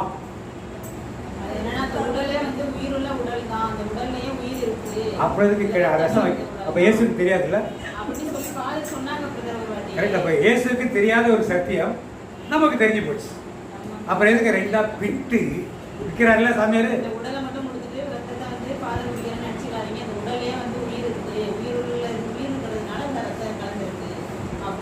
அதான் இயேசுக்கு தெரியாத ஒரு இறையியல் இவங்களை வந்து சொல்றாங்க. நாம கேட்டு உட்காந்து மற்ற பிரிவினை சபையில அதை ஏற்றுக்கொள்வது கிடையாது. எல்லாரும் அப்பமும் நம்முடைய திருச்சபையில கொடுக்கணும்னு தான் சட்டம். நல்லா தெரிஞ்சுங்க. கொடுக்க கூடாதுன்னா சட்டம் கிடையாது. நல்லா தெரிஞ்சுங்க. கொடுக்கணும்னு சட்டம் இருக்கு. இவங்க என்ன சொல்றாங்க? நடைமுறைக்கு சாத்தியம் இல்லைன்னு சொல்றாங்க. ஏன்னா கத்தோலிக்க கிறிஸ்தவெல்லாம் அடிச்சு பிடிச்சி சுண்டல் வாங்குறதுக்கு ரேஷன் அடிக்கிறவன் அடிச்சு பிடிச்சி ஓடுவாங்க, எல்லாத்தையும் கொட்டி சிதறிச்சுவாங்க, டிசிப்ளின் இல்லாதவர்கள் அப்படின்னு சொல்லி கொடுக்காம வச்சிருக்காங்க. அப்படிதானே? திருச்சபையில கொடுக்கலாம். சரி, மாசத்துக்கு ஒரு முறை இன்னைக்கு வந்தீங்கன்னா 4 மணி நேரம் பூசாகும். இஷ்டப்பட்டா ஒரு 10 மணி பூசை வச்சு கொடுங்க. விருப்பம் அளவில் வரட்டுமே. எங்களுக்கு 1.5 மணி நேரம் மேலே பூசை நிற்க முடியாது, 2 மணி நேரம் நிற்க முடியாது. 3 நேரம் வந்துட்டு போட்டு 10 மணிக்கு தனியாக பூஜை மாத்திர ஒரு நாள் பூசை சில வரவங்களுக்கு கொடுக்கப்படும். கொடுக்கலாம் இல்லையா? அப்படி டிசிப்ளின் இல்லாமல் கிறிஸ்தவர்கள் இருக்காங்க. கத்தோலிக்க மக்கள் டிசிப்ளின் இல்லாமல் விட போகிறாங்க. பாண்டிச்சேரியில் ஒரு அருளாசிரம் நடக்குது. நீங்கள் வந்துருக்கீங்களா? அப்படிங்க அங்கே ரசம் கொடுப்பார். எல்லாருக்கும் ஒரே சாரிஸ் வச்சு கொடுப்பார். ஒரே சாரிஸ் வச்சு கொடுப்பார். பாண்டிச்சேரியில் ஒரே சாரிஸ். பாண்டிச்சேரியில் அருளாசிரம் நடத்துக்கு பிரேயர் போகும். எய்ட்ஸ் உள்ள பேஷண்ட்டோட உங்களை பார்க்கறதுக்காக போகும். அங்கே போனால் அங்கே ஒரு மாதம் எங்களுக்கு தனியாக வைப்பாங்க. நாங்கள் 30 பேர் பாண்டிச்சேரி மக்களே சேர்ந்து போவோம். அப்படின்னா எங்களுக்கு ஒரு மாதம் வைப்பாங்க. அவங்க எங்களுக்குன்னு ரசம் தனியாக ஒரு பக்கம் கொடுப்பாரு, அடுத்த பக்கம் ரசம், இந்த பக்கம் ரசம் அப்பத்தை வச்சுப்பாரு, அந்த பக்கம் ரசம் கொடுத்து தொடர்ந்து தான் கொடுப்பாரு. ஒரே சான்ஸ் தான். இதெல்லாம் திருச்சபையில் அலவுடு, பர்மிட்டட். தமிழக கத்தோலிக்க திருச்சபையில் என்ன நினைக்கிறாங்கன்னா மக்களை மக்களால் நடிக்கிறதே கிடையாது. மக்களை ஏதோ அடிமைகள் மாதிரி வைத்து நாங்கள் சொல்கிறதா கரெக்டு. சரி, பெரிய கூட்டத்தில் முடியல, ஒரு பிறந்தநாள் விழா கொண்டாடுறீங்க, ஒரு 40-50 பேர் போகிறீங்க, அப்போ கொடுக்கலாம் இல்லையா? அப்போ கொடுக்கலாம் இல்லையா? நாங்களாம் அதை கேட்கணும். இதெல்லாம் நம்முடைய உரிமைகள்.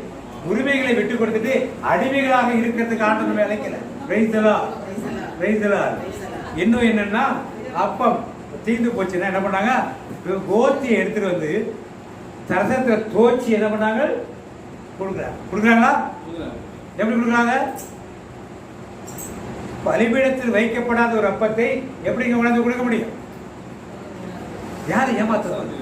இல்லைன்னா இல்லைன்னு சொல்லிட்டு முடிஞ்சு போச்சு, தீர்ந்து போச்சு. அப்போ இங்க லேட்டா வந்து உனக்கு இல்லை, முடிஞ்சு போச்சு. இந்த சத்தியங்கள் எல்லாம் தெளிவாக நாம் அறிந்து கொள்ளும். ஏதோ ஒரு அடிமைத்தனத்துக்குள்ளே இருந்து கொண்டு அப்படியே நாம் போய்கொண்டே இருக்க கூடாது. ஏற்ற உங்களுக்கு எடுத்துருக்கேன், கையில வாங்குறீங்க, கையில துண்டு விழுதா, துகள் விழுதா, விழுமா விழாதா? என்ன பண்றீங்க அதை?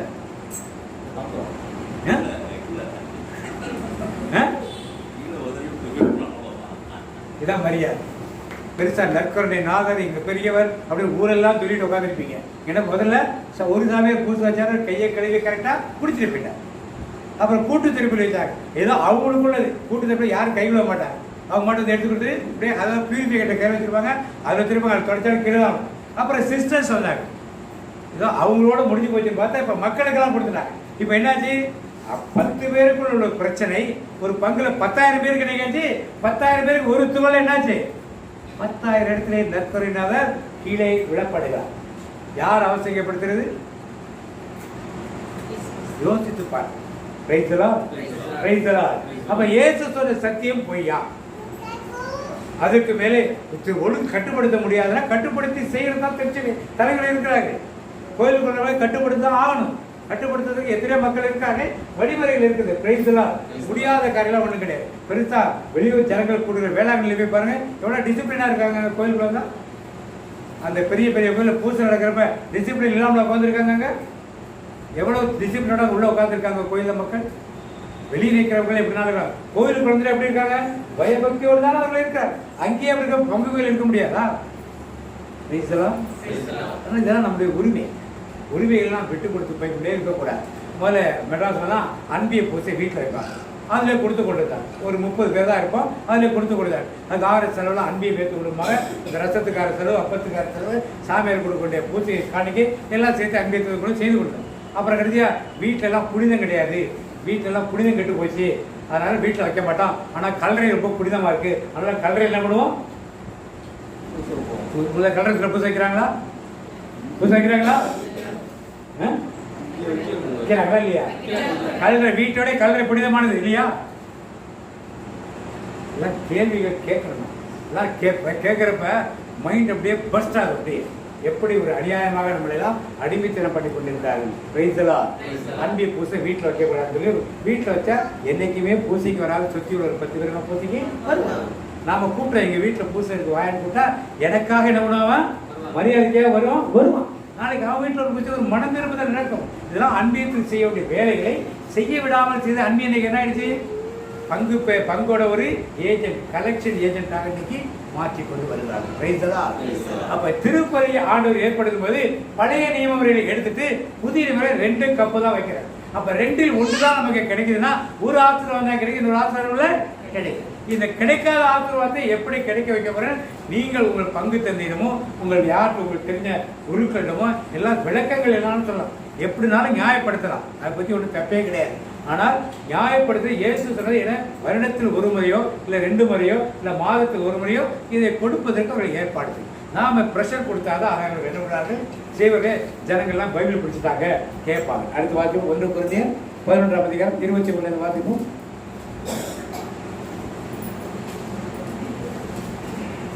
1 கொரிந்தியர் 11:23.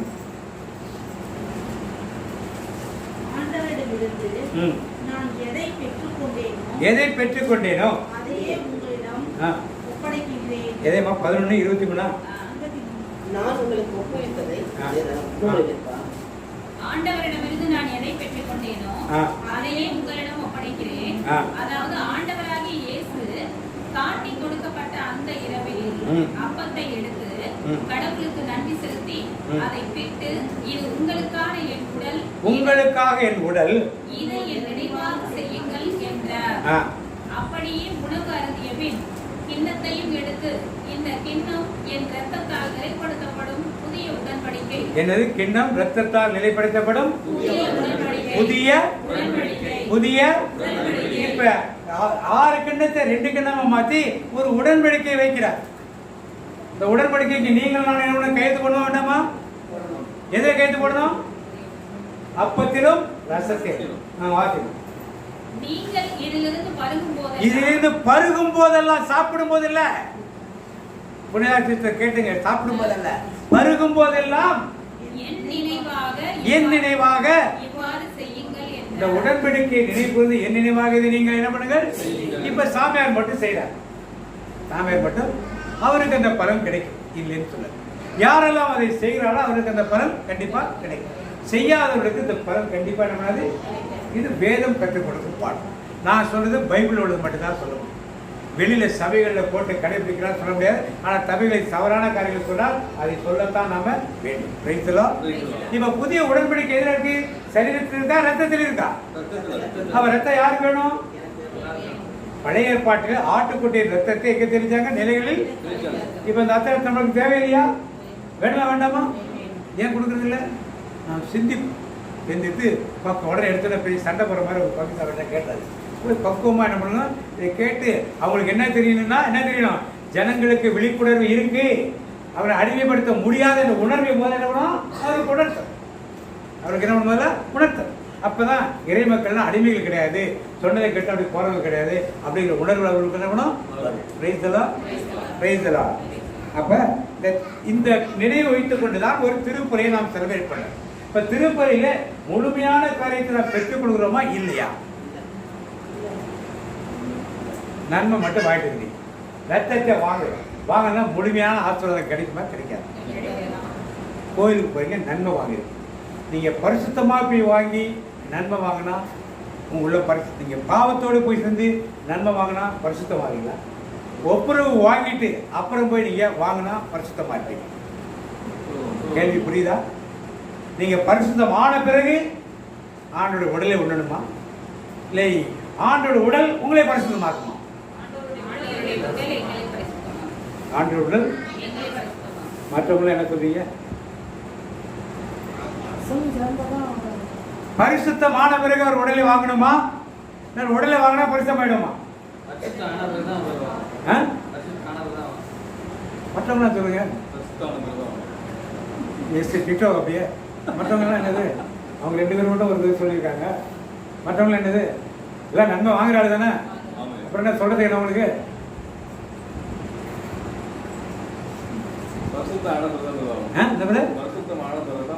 பரிசுத்தம்?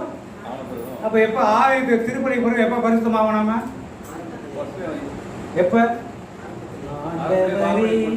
ஈசோ புள்ளி என்னே தெளிப்பி நானும் தூய்மை ஆவே, என்னை கழுவ நானும் முறை மனிதனிலும் வெண்மையாவே. அப்புறம் அப்ப அது பரிசுத்தமானவர் தான். என்ன மற்ற நாள்ல என் பாவமே என் பாவமே என் பெரும் பாவமே இருக்குல்ல, மேயா குல்பா மேயா குல்பா மேயா மாட்சிமா குல்பா இருக்குல்ல, அதை சொன்னாதான் சொல்லி மனத்தாப்பட்டு மன்னிப்பு வாங்கினது எதை வாங்கணும்? நன்றி. இல்ல என்ன நடக்கும்? யூதாஸ் மனம் திரும்புதல் இல்லாமல் போய் நன்மை வாங்கினான். முதல் நன்மை யாருக்கு கொடுக்கப்பட்டது? முதல்ல யாருக்கு கொடுக்கப்பட்டது? யூதாஸ். ஃபர்ஸ்ட் கம்யூனியன் யார் ரிசீவ் பண்ணது? யாருமா ரிசீவ் பண்ணது? அவனுக்கு யாருக்கு வந்தது? ஏன் ஏசுனார் கையாலே வாங்கினா கம்யூனியன், முதல் கம்யூனியன் யாரும் வந்தது? யூதாஸ். அவனுக்கு தான் முதல்ல கொடுத்தாரா? அவனுக்குள்ள யாருக்கு வந்தது? ஏன் நன்மை வாங்கினா சாத்தம் போவானா? ஏன்? ஏன்னா குற்றத்தோடு பாவத்தோடு போய் திவ்யனுக்கு நீங்க வாங்கினா உங்களுக்குள்ள யாரு போவா? அதைத்தான் வேதம் கற்றுக் கொடுக்குது. அதை இன்னைக்கு யாரும் சொல்றது கிடையாது. குருவான நன்மை கொடுக்கிறதுனால பாவ மன்னிப்பை பெறாதவர்கள், பாவத்தை அறிக்கையிடாதவர்கள், ஒப்புரவு பெறாதவர்கள், உள்ளத்தை பரிசுத்தமா இல்லாத வைத்துக் கொள்வர்கள் இது கலந்து கொண்டால் என்ன நடக்கும்னு பார்த்தீங்க. 1 கொரிந்தியர் தொடர்ச்சி 11:27 பார்த்தீங்க. ஆகையால் நீங்கள் இந்த அப்பத்தை புசித்து இந்த பாத்திரத்தில் பானம் பண்ணும் போதெல்லாம் கர்த்தர் வருமளவும் அவருடைய மரணத்தை தெரிவிக்கிறீர்கள். இப்படி இருக்க எவன் அபாத்திரமாய் கர்த்தருடைய அப்பத்தை புசித்து, புதுமொழி பெற்றப்பட்டது, எவன் தகுதியற்ற நிலையில் ஒருவன் அப்பத்தை, யார் திருப்பி சொல்லுங்க, தகுதியற்ற நிலையில் அப்பத்தை உண்டால், ஆண்டவரின் கிண்ணத்தில் பருகினால் ஆண்டவரின் சரீரத்துக்கும் ரத்தத்துக்கும் எதிராக என்ன பண்ணாரு? அதனால பரிசுத்தமான உள்ளம் இல்லாமல் நற்கரை வாங்கலாமா? ஏன் சொல்ல மாட்டாங்க? கத்தோலிக்க கிறிஸ்துவர் அல்லாதவர்கள், புறையெடுத்த மக்கள் வாங்காதீங்கன்னு சொல்றீங்களே. கத்தோலிக்க மக்கள் சொல்லணும், தயாரிப்புள்ளவர்கள் மனஸ்தாப்பட்டவர்கள், மன்னிப்பு வாங்கினவர்கள், ஒப்புரவாட்சியாளர் பெற்ற மட்டும் வாங்கன்னு சொல்லணும்ல. ஏன் சொல்ல மாட்டாங்க? அப்புறம் வாங்குற வேண்டாம். வாசிக்க தொடர்ந்து வாசிக்க என்ன ஆயிடுது? எனவே ஒவ்வொருவரும் தம்மையே சோதித்து அறிந்த பின்பே இந்த அப்பத்தை உண்டு கிண்ணத்தில் இதுதான் புதிய உடன்படிக்கை. யூதர்கள் உடன்படிக்கை மாதிரி கிடையாது. 6 கிண்ணத்தை வச்சுட்டு எல்லாத்தையும் எக்ஸ்பெரிமெண்ட், அதை கூட இதை கூட இதை சாப்பிட அதை சாப்பிட சொல்லிட்டு போற காரியம் அல்லது. அது ஒரு சடங்கு. இது ஒரு சடங்கு கிடையாது. இது ஒரு ஃபார்மாலிட்டி கிடையாது. இது ஒரு உடன்படிக்கை, கவனன்ட். அந்த கவனன்ட் ஒரு மனிதருக்கு அந்த கவனன்ட் என்னன்னு தெரியணும். நான் வாசிக்கிறேன். ஆண்டவருடைய உடல் என உணராமல் ஆண்டவருடைய உடல் என பிரசாதம் போய் வாங்குறாங்க. இன்னைக்கு கையை நீட்டா கொடுத்துறா. உங்க ஊருக்கு எப்படி சாமியார் வந்து கொடுத்தாரு, நீங்க போய் வாங்குறீங்களா? வந்து கொடுத்தா கை எடுத்து எல்லாம் தூரத்துலேருந்து கை நீட்டுவோம். போய் வாங்கினா ஒரு மரியாதை இருக்கும். எல்லாரும் ஏன் போய் வாங்கக்கூடாதுன்னு சொல்றாங்கன்னு தெரியல. எங்கள் ஊரில் போய் வாங்குறதுக்கு ஒரு மரியாதை இருந்துச்சு. அங்கங்கன்னா நான் அவ்வளோ தூரத்துக்கு அங்கேருந்து கை நீட்டு இவங்க இப்படி கை கொடுக்குறாரு. என்ன மரியாதை இருக்கு? ரெஃபரன்ஸ் என்ன இருக்கிறது? நற்கருணைக்கு பெரிய நற்கரை முளம் முட்டி போடுறோம், அது போடுறோம், இது போடுறோம், எல்லாம் செய்யறோம். வாங்குறப்போ ஒரு மரியாதை இருக்க வேண்டாமா? அபாத்திரமாக தகுதிக்கிற ஒரு உண்டால் என்னாகுமா? தம் மீது தண்டனை தீர்ப்பு. என்ன தண்டனை தீர்ப்பு? சத்தமா? மரணமா? நரகம். என்னது நரகம்? நீங்க கோயில் போயிட்டு நல்ல உள்ளத்தோடு ஆண்டவரை வாங்கவில்லை என்றால் என்ன கிடைக்கும்? என்ன தண்டனை? இது எத்தனை கிறிஸ்தவர்களுக்கு இன்னைக்கு தெரியும்? எத்தனை கிறிஸ்தவர்களுக்கு தெரியும்? என்ன பாக்குறாங்க? கோயில்ல இன்னைக்கு சண்டே மாத்திர 1000 பேர் நன்மை வாங்கினாங்களா? Very good. 100 பேர் வாங்கினாங்களா? Very bad. 1000 பேர் எத்தனை பேர் குவாலிட்டி வேணுமா குவான்டிட்டி வேணுமா?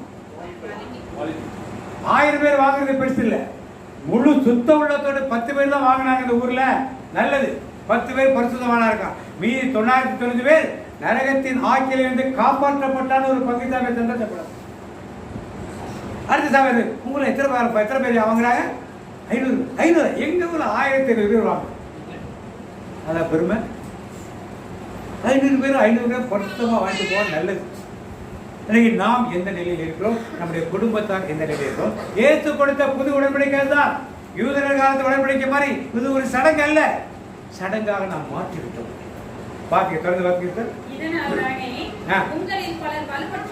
இதனால் தானே பலர் உங்களில் வலுவற்றவர்களாக உடம்புலாம் போறது. எதனால பல பேருக்கு தகுதியற்ற முறையில் நற்கருணையை அடுத்தது மற்றும் பலர் இறந்தும் விட்டனர். எதனால? நற்கருணையை சரியானவர்களை உண்ணாதனாலே இறந்து விட்டனர். ஆனால் நாம் நம்மை நாமே சோதித்து அறிந்தால் நாம் தீர்ப்புக்கு ஆளாக மாட்டோம்.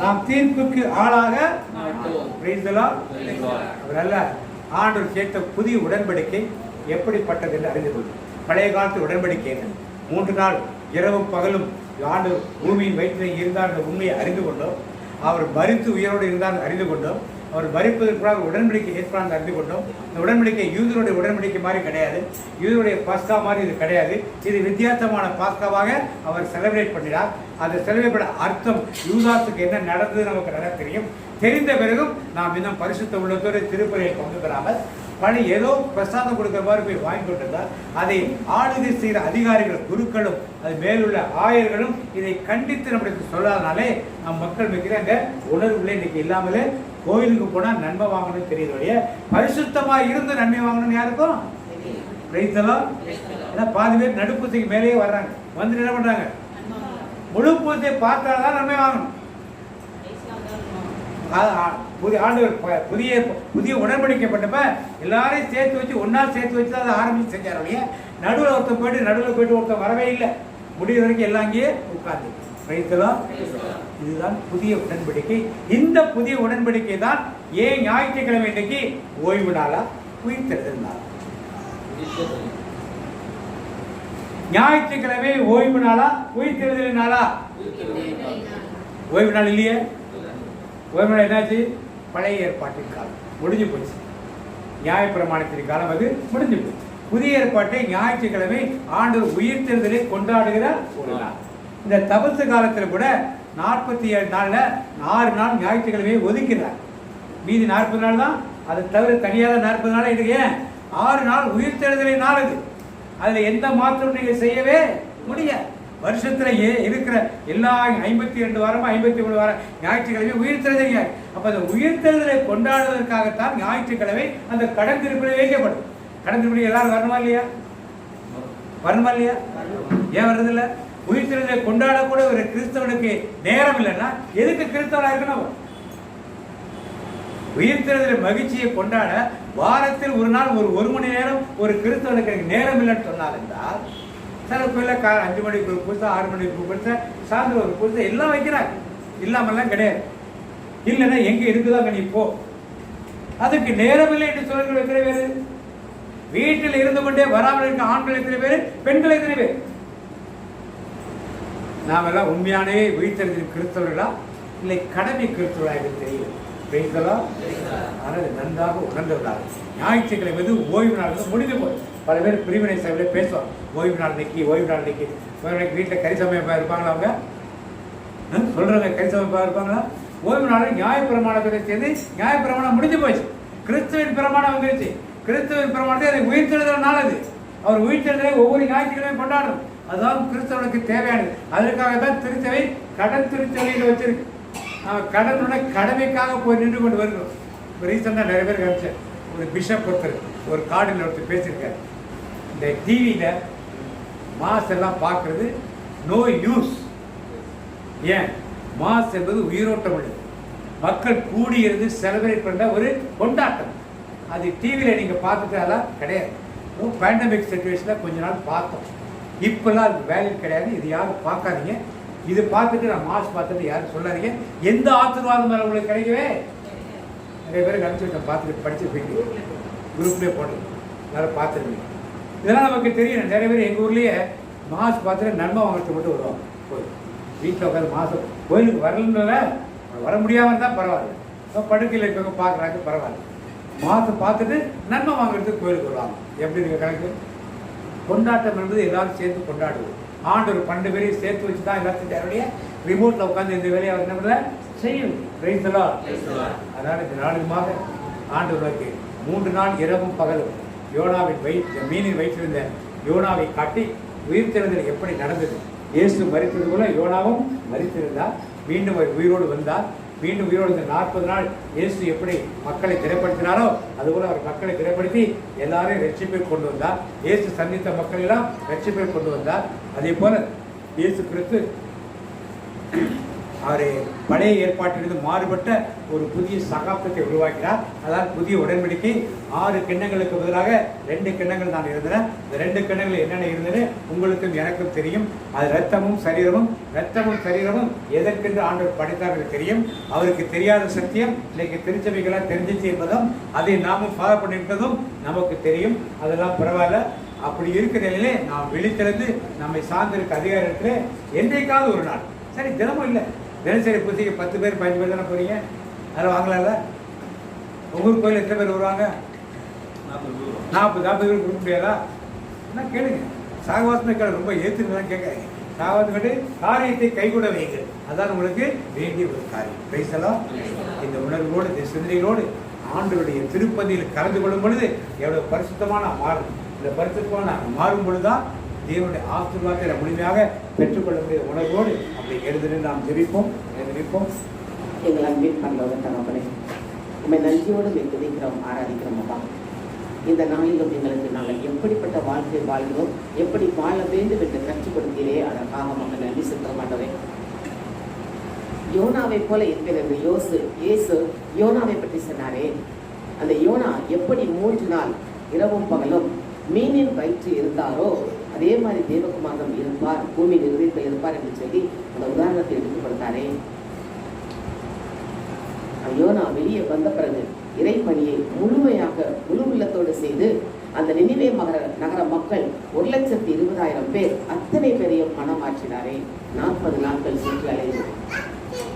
அதே போல இயேசுவும் 3 நாட்களுக்கு பெயர்ந்த உயிரோடு இருந்து 40 நாட்கள் சீடர்களை சந்தித்து மக்களை சந்தித்து காத்திருங்கள், பரிசுத்தாவின் வல்லமை பெருமறை எருசலேமிலே காத்திருங்கள் என்று சொல்லி அந்த மக்களை திடப்படுத்தினாரே. இன்றைக்கும் எங்களை திடப்படுத்துகிற இயேசுவே, நாங்கள் எப்படிப்பட்ட வாழ்க்கை வாழ வேண்டும் என்று கற்றுக் கொடுக்கிறீரப்பா. உமக்கு பிரியமானதை நாங்கள் செய்ய வேண்டுமே, அதற்காக நீர் எங்களை தெரிந்து பண்ணி எங்கோ நாங்கள் வாழ்ந்தோம், அறியாமல் அலைந்தோம். நாளை எங்களை தேடி வந்த தெய்வம் நீர் மட்டும்தானப்பா. இந்த நாளிலும் பழைய நியம உடன்படிக்கைகளை மாற்றி புதிய உடன்படிக்கை எங்களுக்கு தந்தவரே, அதற்காக உமக்கு நன்றி செலுத்துற மாட்டவரே. புதிய உடன்படிக்கையில் அந்த அப்பத்தை உமது உடலாகவும் ரசத்தை உமது இரத்தமாகவும் கொடுத்து அந்த ரசத்திலே புதிய உடன்படிக்கையை வைத்தீரே,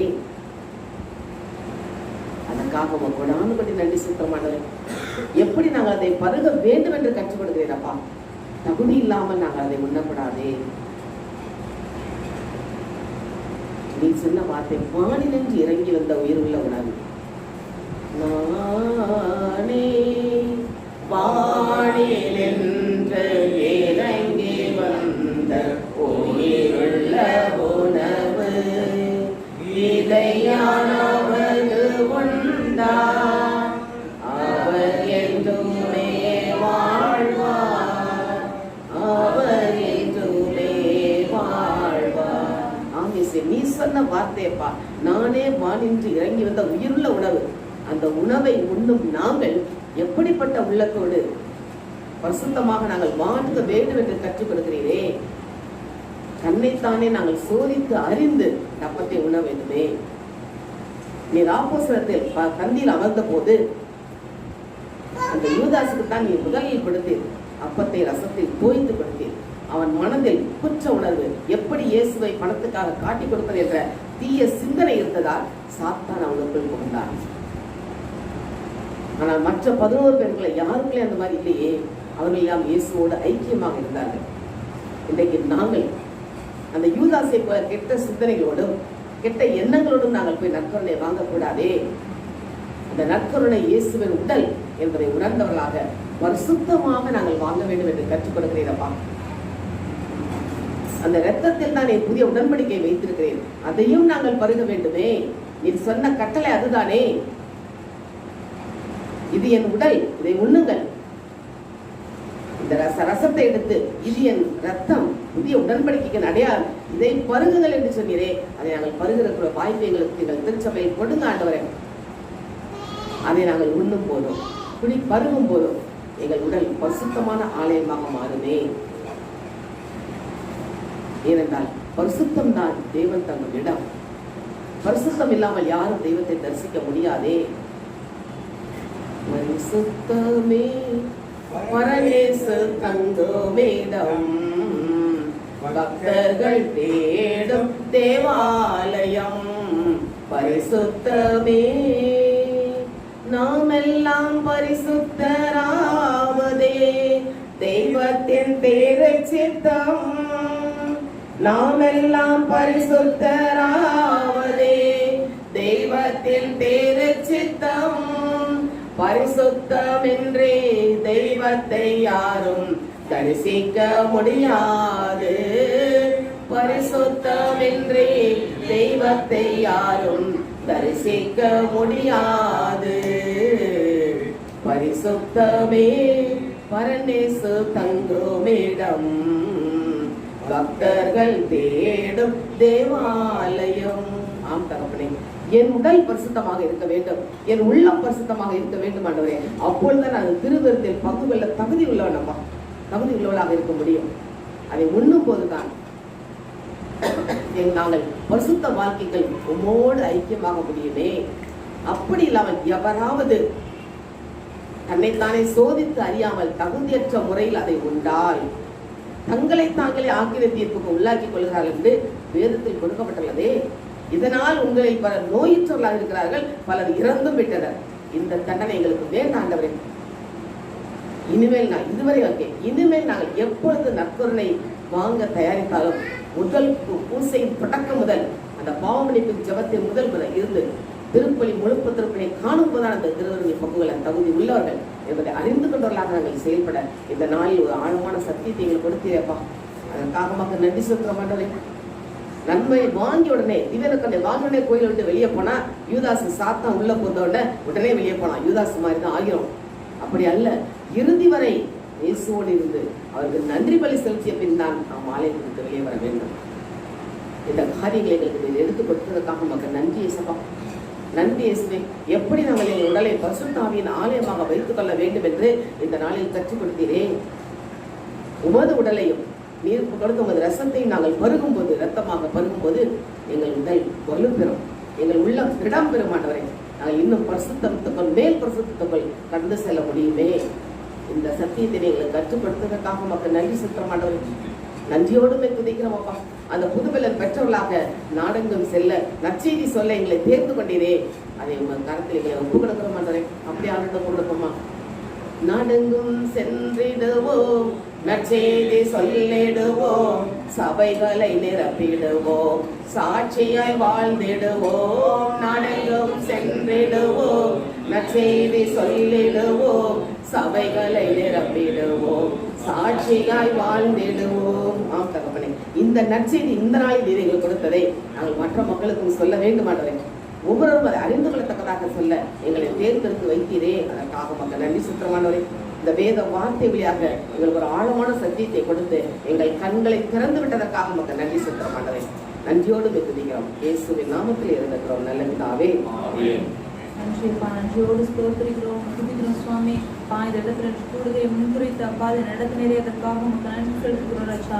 தொடக்கம் முடிவரை உடைய பிரசன்னம் அப்பா எங்களுக்கு கூட இருந்து நடத்துவதற்காக உங்களுக்கு ஸ்தோத்திரிக்கிறோம்ப்பா. இந்த சகோதரர் வழியாக எங்களோடு பேசின ஒவ்வொரு வார்த்தைகளுக்காகவும் நன்றியப்பா.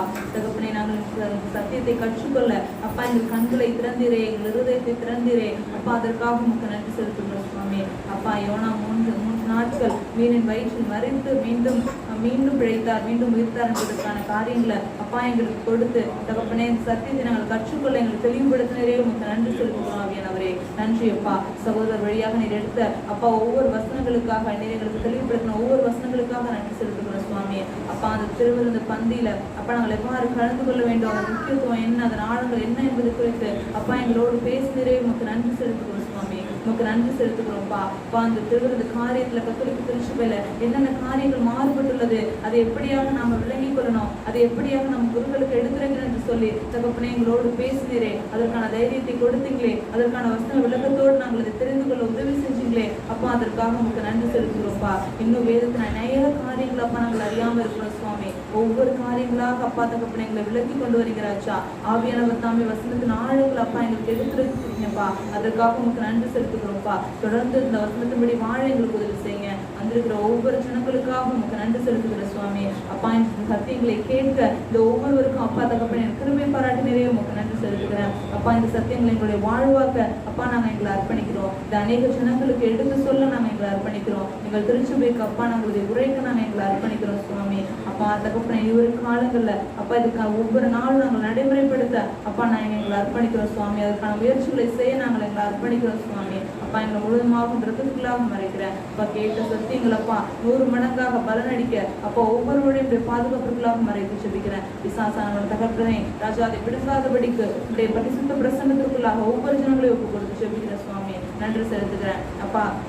பிரதரையும் சிஸ்டரையும் கரத்தில் அர்ப்பணிக்கிறேன். செய்யப்படுகிற பிரயாணத்தை கரத்தில் அர்ப்பணிக்கிறேன் சுவாமி. அப்பா நீரை பொறுப்படுத்தி நடத்துவீராக. உடைய பிரசன்னம் முன்னும் பின்னும் வலமும் புறமும் இருந்து அப்பா காத்துக்கொள்ளட்டும் சுவாமி. இயேசுவின் இன்ப நாமத்தினால நன்றியோடு செபிக்கிறேன் எங்கள் ஜீவனில் நல்ல பிதாவே. ஆமென். ஆமென். வாக்கு பெற்று சொல்லுவோம். என் தேவன் நம்முடைய ஐஸ்வரியத்தின்படி உங்கள் குறைவையெல்லாம் கிறிஸ்து இயேசுவுக்குள் மகிமையிலே நிறைவாக்குவார். மாதத்துக்குரிய வாக்கு பெற்று சொல்லுவோம். ஏசாயா 43:19. இதோ நான் புதிய காரியத்தை செய்கிறேன். சொல்லுங்களா, இதோ நான் புதிய காரியத்தை செய்கிறேன், இப்பொழுதே அதை தோன்றும், நீங்கள் அதை அறியீர்களா? நான் வனாந்திரத்திலே வழியையும் அவாந்தர வழியை ஆறுகளையும் உண்டாக்குவேன். தனிப்பட்ட வாக்குத்தை சொல்வோம்.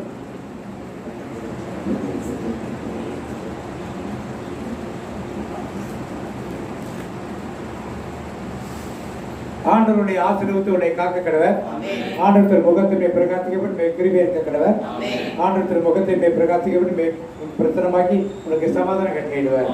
என் ஆத்துமாவே கர்த்தரை ஸ்தோத்திரி, என் நாமத்தை ஸ்தோத்திரி, என் ஆத்துமாவே கர்த்தரை ஸ்தோத்திரி, கர்த்தருக்கு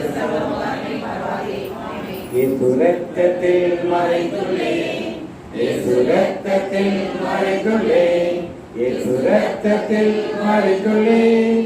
சாத்தான் தீங்கு செய்ய முடியாது, தீங்கும் என்னை அணுகாது. தீங்கில்லை தீங்கில்லை தீங்கில்லை, நோயில்லை நோயில்லை நோயில்லை, தோல்வியில்லை தோல்வியில்லை தோல்வியில்லை, சாத்த தீங்கு செய்ய முடியாது. தீங்கும் என்னை அணுகாது. தந்தை மகன் தூய ஆவியின் பேராலே எல்லாருக்கும்